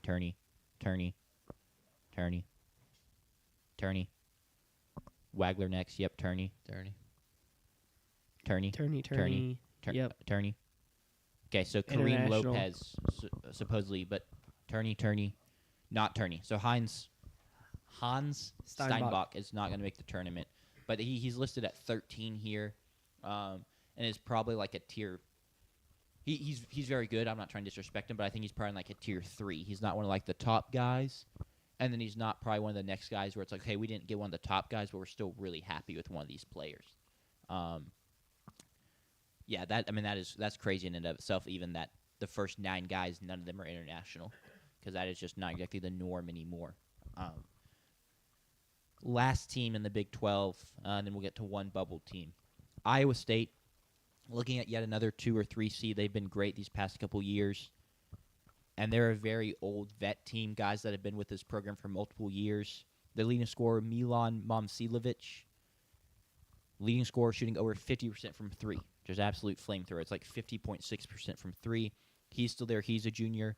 Joshua Jefferson and Tamim Lipsey are other scorers on that team, or other players on that team averaging over 10 points a game, and are key pieces. They're seniors. Very vet team. They know what they want to do. They know their play style. They've gotten big wins. The real question is now, and I don't talk on this too much because that's not necessarily the point of this segment, but they've been a little disappointing recently in March Madness. They've been a team that people have hoped could make some runs and whether injuries like last year really hurt them or, just disappointment. Kind of like, okay, 2 seniors, you're led by 2 seniors, and then, a ton of upperclassmen. This kind of maybe is a year you have to get it done, right? But big games they have left, they go to Arizona, March 3rd. Massive game. Thoughts on Iowa State real quick? Anything? I wanted to reiterate your point of this is a team that's been together for a while, played many years together. This isn't the professionals. At some point, they'll graduate. So Correct. take advantage of this opportunity that you have in front of you. I will talk more about them, though, in a segment Sure. coming. Can't wait. They have one of my favorite moments of the season, and it's I think his name is Nate Heide, no-dip corner 3 for game a couple weeks ago, which a no-dip 3 is just so sick in and of itself, but then to hit it with less than a minute left to win a game What's in a front of the home no-dip crowd, 3? you catch it and you just Yeah, shoot yeah, it. okay. So there's no, That's what I thought. catch, Not even- gather, Bring it from above your head to below your head. It's just catch. shoot.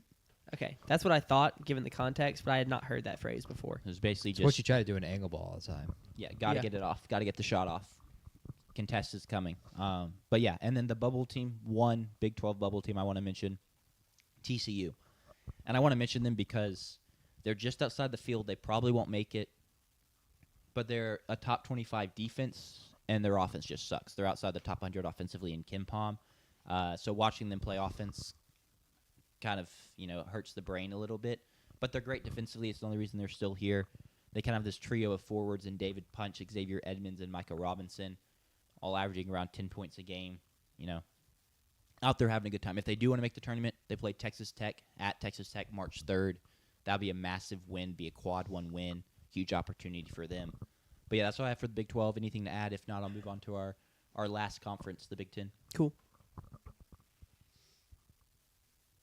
Another doozy of a conference. I have 5 teams here in the top tier.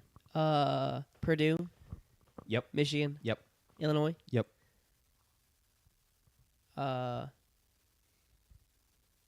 Michigan State. Yep. Indiana. Nope. They're good this year, right? They're pretty squarely on the bubble. Okay.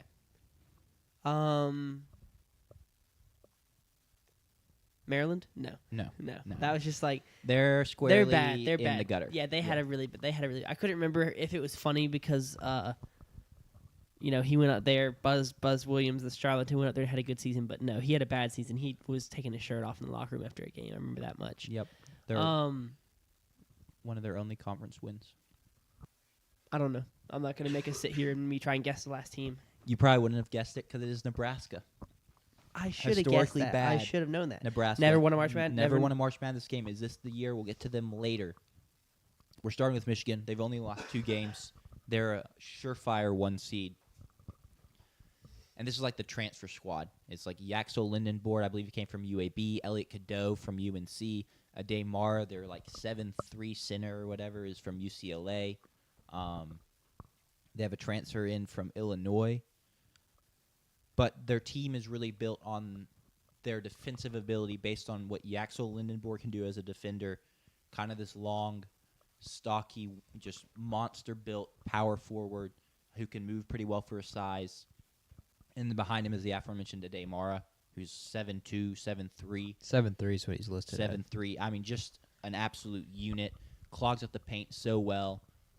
They're such a fun team to watch. They play so well. They're really deep.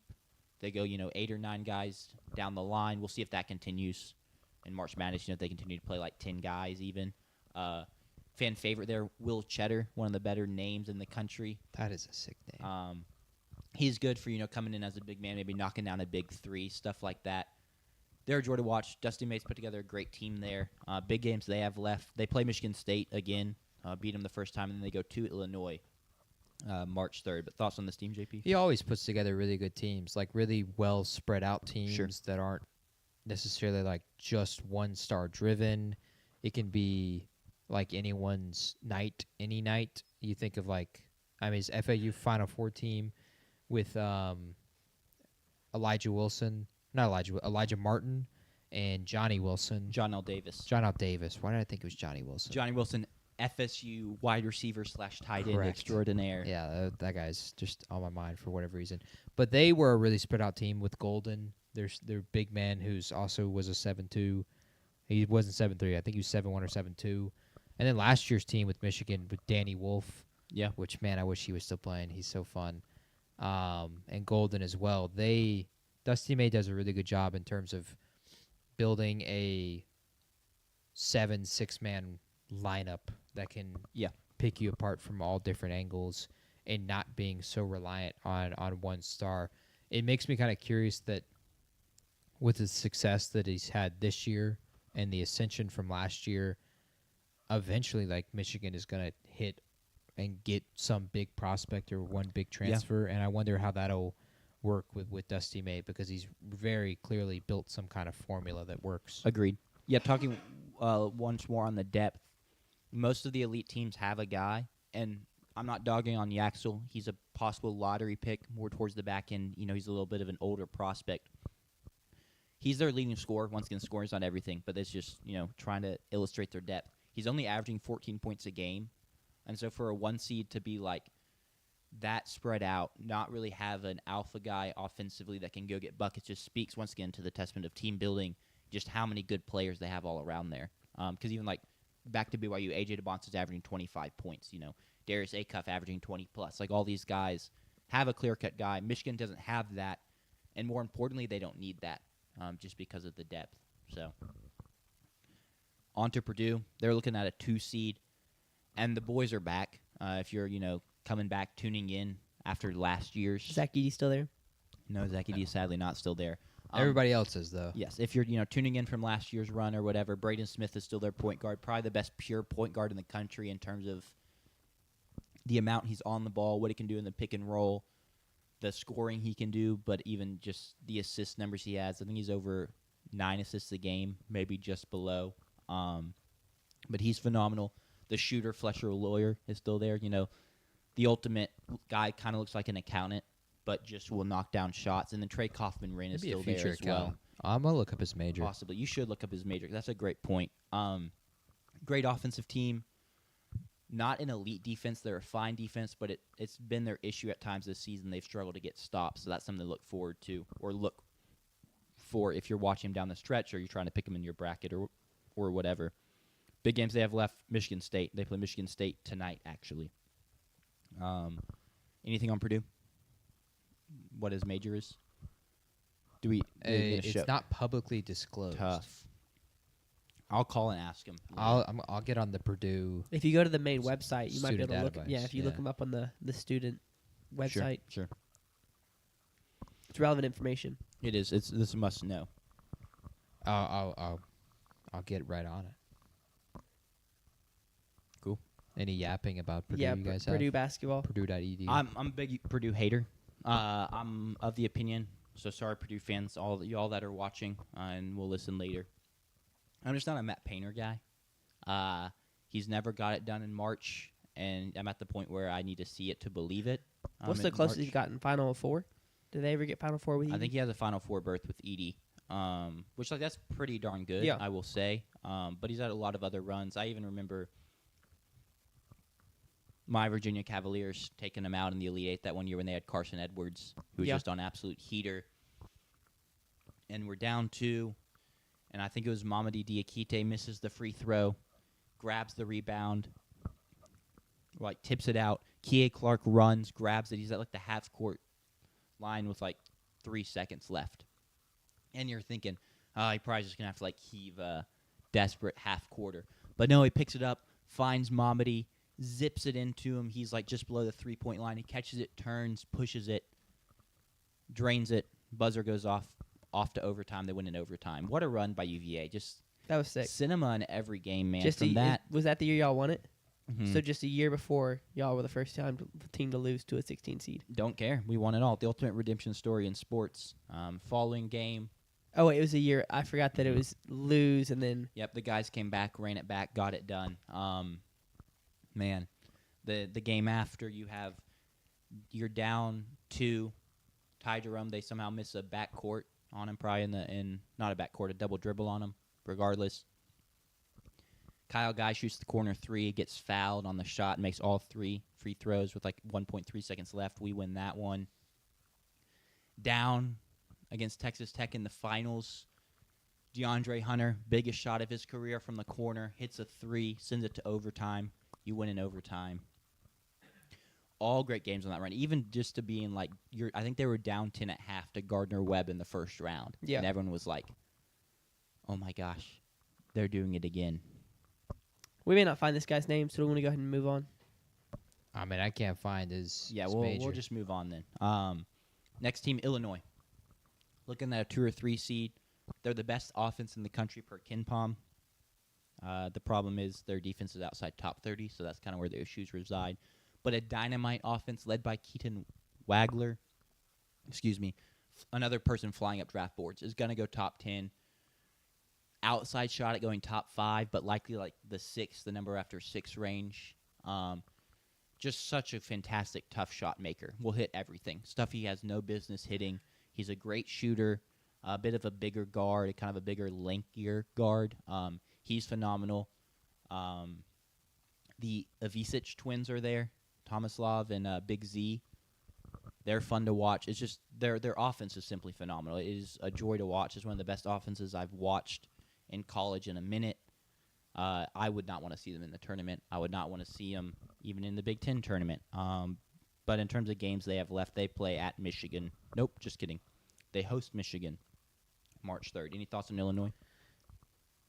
They have one of the things that, with their offense being so good, that we mentioned like multiple times as a reason why we liked teams in last year's March Madness special that we did, and that is they have Sure. 5 guys that are double-digit scorers. They got 4 guys that are scorers in the teens, and that makes them dangerous on any given night. They are going to be in that segment, as you mentioned earlier. They are a little bit behind defensively, just barely though. And it's something that maybe they could change come March Madness and then qualify to be able to win the NCAA tournament, or NCAA championship. But I haven't watched enough of their games to know how good their offense is. I'll take your word for it, and I will look for it over the next 2 to 3 weeks. You just at some point should go watch. Keaton Wagler went off for like 45 against the team. Basically carried Illinois to a win. It was some of the best like single game shot making I've seen out of a college prospect in years probably. Okay. Maybe Kevin Durant had something like that. I wasn't exactly tapped in at the ripe age of 5 or however old I was. 2009, He was Then drafted 5. in the 2007 NBA draft. Then I was 7? 3. Then I was 3. Wow. So His first year was 2007, 2008. Crazy. next team, Michigan State, 4 seed, another classic Tom Izzo team, top 10 defense outside the top 40, an offense nationally per KenPom, led by Jeremy Fears, Jeremiah Fears' brother, in case you were wondering. He's averaging over 9 assists per game, is maybe a little dirty. There's some tape going around on that. Even Tom Izzo himself had to speak on it. But it's him, it's Jackson Kohler, who's been there a while. It's Cohen Carr, he's still there. But yeah, just your classic Tom Izzo squad of, like, not the prettiest offense, but not at all a team you want to see in March because, as John Rothstein says, it's January, February, Izzo, April. So, Yeah. The was month it of Izzo. January, February, March, Izzo? No, I'm pretty sure. I think I was right. I it's think I was right. January, February, Izzo, April. Their biggest game left, they go to Michigan to kind of complete the home and home of that rivalry. Any thoughts on that team real quick? They got a national champion winning head coach, and I think Sure. if there's anything us state fans learned, hopefully, is that depending on their matchup in the first 2 rounds, the experience edge may end up being a reason that they come to play that day. Yeah, I think that sure. showed, in my opinion, I thought that showed last year when they beat Auburn in the tournament, if I'm not mistaken, I think you're right. in the Sweet 16 Because Auburn with Jace Richardson. and then I'm just gonna double check that real quick. I know they played him. I thought they were really,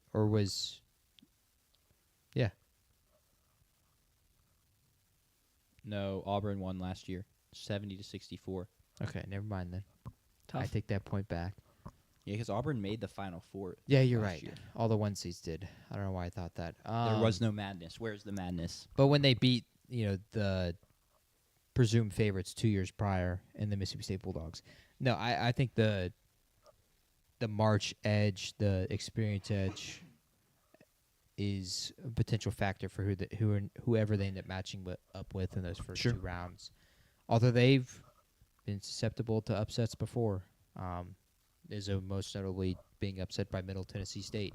Shout out the Hatfields. Yeah, shout out to Hatfield. In a 2 versus 15 matchup. So, but that Yeah. was again a team with. I'm pretty sure that was a team with Denzel Valentine, if I'm not mistaken. Shout out Denzel Valentine.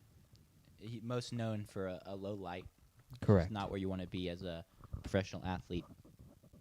Last team in kind of the top tier of the Big Ten, my self-determined top tier, Nebraska. Looking at a 3 seed, Nebraska ball is fully here.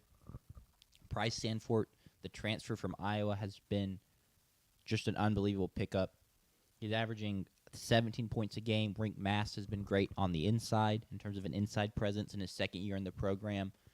They're not really the best offensive team, but where they make their hay is this kind of patented no-middle defense, meaning they're just going to wall off the paint. They're going to trap you in the corners. They're going to just have a low post down there at all times, roving, and it's worked really well. Teams have really, really struggled against it. They force a lot of turnovers, force a lot of tough looks.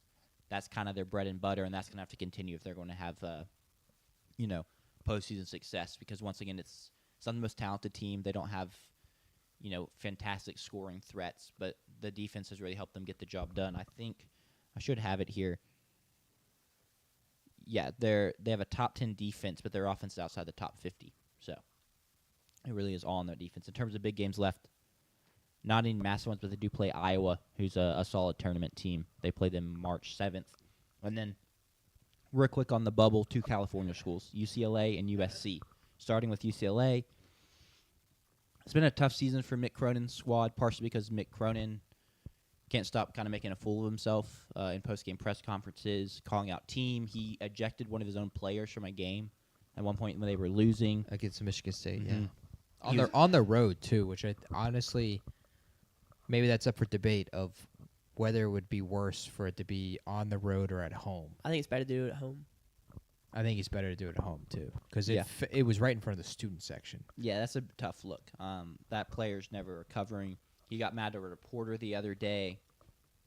Another reason they're here is their kind of prize transfer in Donovan Dent from New Mexico State has been fine, but he's shooting sub-30 from 3 as their lead guard, only averaging like 13 points a game, has just not quite been the like bona fide college superstar that they paid him to be or were hoping he would be this season. That's held him back.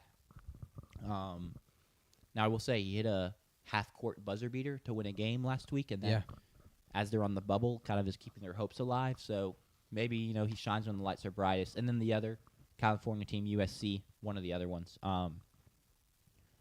led by former Arkansas head coach, who I'm blanking on his Eric name, which is Musselman. crazy. Thank you, Eric Musselman. I can't believe I forgot that. I mean, I've seen that guy's nipples, so True. that was a big win for them. I don't know if it was nipple showing worthy from him, but he thought so. So he's there. Speaking of the Crab Five, Rodney Rice is averaging 20-plus. Their leading scorer, former member of the Maryland Terrapin basketball team.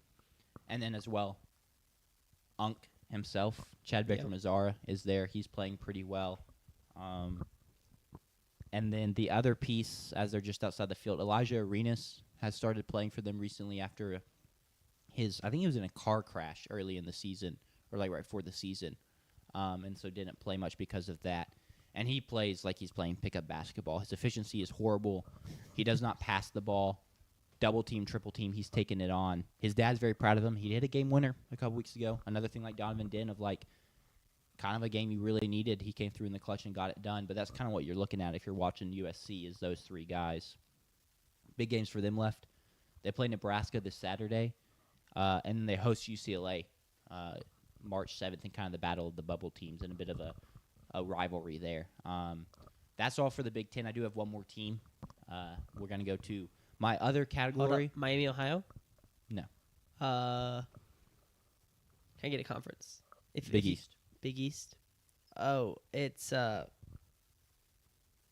UConn. It is UConn. Do you want to answer Hip Ham's 329's question? It was not a question. It was a statement. Oh, I was reading as were you.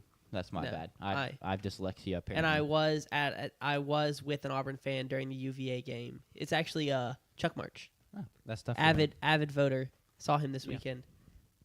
But yeah, I was with him during that loss, and he was very sad. Yeah. And thought it was however it played out. He thought it was or wasn't a foul. Whichever one favored Auburn, he thought it was that. It was a foul. I hate to break it to you. If you want to argue the double dribble, sure, but it was a foul. Yeah, it's UConn. They're my other team. A bit of a down year for the Big East. Villanova probably will make the tournament. St. John's will probably make the tournament, even though they're not as good as last year. But like no Creighton, Xavier's not been very good. Teams like that has not held back UConn in any means. They're looking to be a 1 seed. They're probably only going to lose one Big East game the whole way, and that's assuming they don't lose one of their last couple. Yeah, they're looking like a 1 seed. Solo Ball is still here, back and balling. He's their leading scorer. Alex Carabin's still there. I think he may even be a senior now, but he's definitely an upperclassman. Senior. He's averaging over 13 points a game, another calming presence.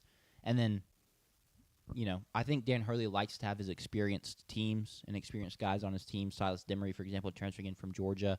But then he always has like a young guy or two that's like, pretty talented. Liam McNeely last season, even like a Stephon Castle for those couple championship teams. And that guy's Braylon Mullins this season. If you've watched them as of late, he's earning more and more of Dan Hurley's trust. He's more involved, getting more looks, and you can see the talent on display there. But they're 1 seed. They've kind of cakewalked through this easier Big East schedule, so I'm excited to see them once we get back to the tournament. In terms of big games they have left, there are none. So, Yeah. I mean, they just played St. John's, and they beat St. John's soundly. That's a good indicator for them. Another good defense. I don't feel like a Dan Hurley UConn team is typically going to have a bad defense. They did last year's part of the reason they weren't very good. But, yeah, thoughts on UConn real quick? Anything? No. Cool. Well, that's all I have. If any Yep. of you have anything to add, JP's got some Feel stuff free. I know, right? You said you're going to go with the teams that could win it. That was yeah. Yeah. If that's what we're segueing to. wait, I was going to say that for last. So if anyone had anything Nope. else to Yeah. add, then add it. And then if not, we'll go to JP's teams that can win it. Yeah, these are the teams that are available to win the national championship at this moment in time. As of this morning, this is a fluid list. This is a list that can change, and I'll get into the teams that can change their destiny. But the last 35 NCAA champions have had more assists than turnovers in the season. Kind of like makes sense. No duh. A team that plays well has more assists than they do turnovers. But other stats, 32 of the last 35 champions had a coach with Sweet 16 experience, and that can be from a different program prior. Think of like Dusty May last year with that Michigan team. He had been to a Final Four with FAU, and now with Michigan, they made the Sweet 16 as well last year. 29 of the last 30 champs went into the tournament with at least 3 wins versus teams in the top 10% of RPI. That's the top 36. The last 30 champs have had a top 75 strength of schedule. And then here are the 3 big ones. 22 of the last 23 champions were top 20 in adjusted offense per KenPom. And 22 of the last 23 champs were top 20 in adjusted defense. So top 20 both offensively and defensively. And then the quirky one, every champion since 2003 and every champion except one since 1990 has been ranked in the top 12 of the Week 6 AP poll. So there are 5 teams that fit all of those criteria. And again, these 5 teams are a little bit fluid because you think of the top 20 in offense and defense. Those 5 teams are Michigan, the odds-on favorite to win the national championship right now. Duke, the second odds-on favorite.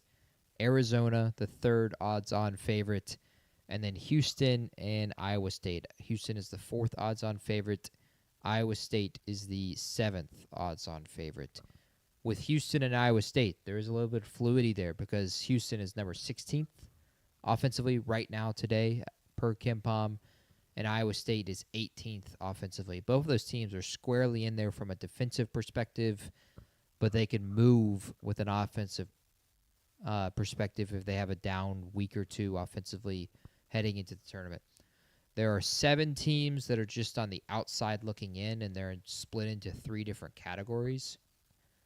We got 3 teams that are just on the outside looking in, who meet the top 12 of the week 6 AP poll but aren't good enough offensively or defensively. Those 3 teams are Purdue, who is the number 2 offense but the number 23 defense, meaning they're like right there. UConn, who is the number 21 offense and number 9 defense. Again, just one spot moving up, and they're eligible to win the national championship. And then Gonzaga, who is plus 5,000 odds, by far the biggest odds out of these 10 teams that have been listed so far. They are the number 23 offense and the number 12 defense. There are 2 teams that are right there as well on the outside looking in, another tier below. Florida is top 20 in both offense and defense, but they were not ranked inside the top 12 of the Week 6 AP poll. Tough.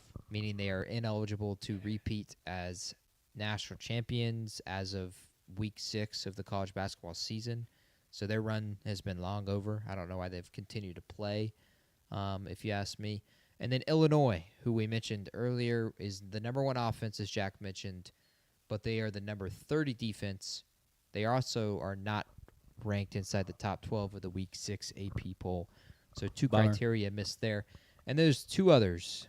Vanderbilt, who is the number 12 offense, the number 21 defense, but they were not inside the top 12 of the Week 6 AP poll, and their head coach, Mark Binghamton, has no Sweet 16 experience.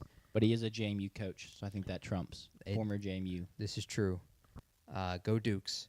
And then Virginia, another Virginia school, number 24 in offense, just on the outside, but number 16 defensively. They were not in the top 12 of the Week 6 AP poll, and Ryan Odom has no prior Sweet 16 experience. Yep. So they are just on the outside looking in tier, what I would classify as tier 4 contenders to win the national championship. So, of the 5 teams I listed, Michigan, Duke, Arizona, Houston, Iowa State, who would you pick to win the championship today? I'll say Duke. Go blue. I think Michigan's got it. Yeah, I agree with Jack. I would personally go with the Michigan Wolverines. I love the way that they are evenly built across, as we talked about earlier.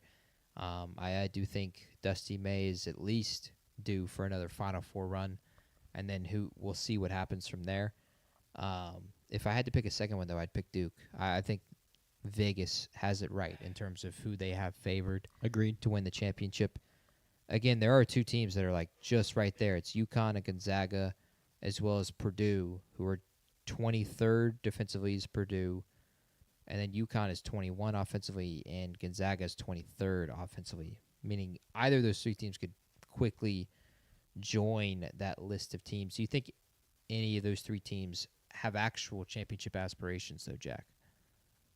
Purdue, Gonzaga, and UConn. UConn is going to be a 1 seed.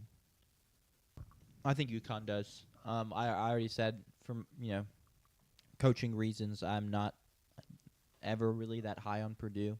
Mm-hmm. And then you say Gonzaga was the other one, right? Yes. Team we haven't I mentioned should have put today. Gonzaga in the others. That's an oversight by me. But my response to that and my response to this is, don't lose to the Portland Pilots. It's just a crazy loss. Yeah. Very fair. So Not even Portland State, just Portland. Yeah. Yikes. And I'm out. For those reasons, I'm out. I'm a shark. I'm Mark Cuban here. Cool. Well, that's it. I called Cool. it. Sub 2 hour show. I Well, I do want to legitimately Are you say about to filibuster, JP? Sonny Styles had a 43.5-inch vert. Yeah. And David Bailey is the number 2 pick in the draft. Sure. If we're not Also- wrapping this up now, I need to go blow my nose. If we're wrapping this up now, You can we tell. can just wrap it up, yeah. okay. You can tell Cassius Howell's arms are short. Yeah. Like it's noticeable. But Cassius Howell also has looked like one of the better movers of the I agree. defensive line I agree class. with that. And I think that's the trait he really needs to sell is like, you don't put me in a box like I'm just a prototypical defensive end. Like embrace my athleticism and Yeah. speed and burst, and draft me off of that. David Bailey's insane. But yes, his arms, David Bailey is I'm his very arms are excited. teeny tiny. actually diabolical. Cool. Seeing him compared to everybody, which is Yeah. what's so good about the combine, and Well, it will continue for that it another will. 3 days. It will. Thanks to everyone who tuned in. Show was a lot of fun. We'll be back on Monday. Sorry, I forgot we changed. Yes. For JP's mock draft His post and some combine combine mock biggest draft. combine takeaways. A lot Yeah. of that will be put in the mock draft. If Brennan Thompson breaks the record, do we have an emergency pod? What we're gonna do is state. We're not doing an emergency pod now. No, That's crazy. We will have the weekly state update though, and that'll be We will. discussed there. And then And I think we probably should all just like have 2 of our biggest combine risers or something. yeah, yeah, we'll Just- know a lot more about this baseball team come that True. state True. recap. That'll This be is also exciting. true. Arizona State's scary. Arizona The State is undefeated. undefeated. Arizona State, they just beat Oklahoma, who was Yep. supposed to be good, I believe. So, We'll see. and I mean, going in, it was like, all right, you got Virginia Tech, Arizona State, whatever, and then UCLA. That's what I cared about. Now it's kind of like, oh, we got 2 out of 3 that are going to be challenges. So Yep. we'll That be is back. tough. Cool. Well, we'll see y'all then. Once again, see y'all Monday, not Tuesday. And then next Thursday, TBD what we're doing. But thanks for the support once again, and peace. See ya.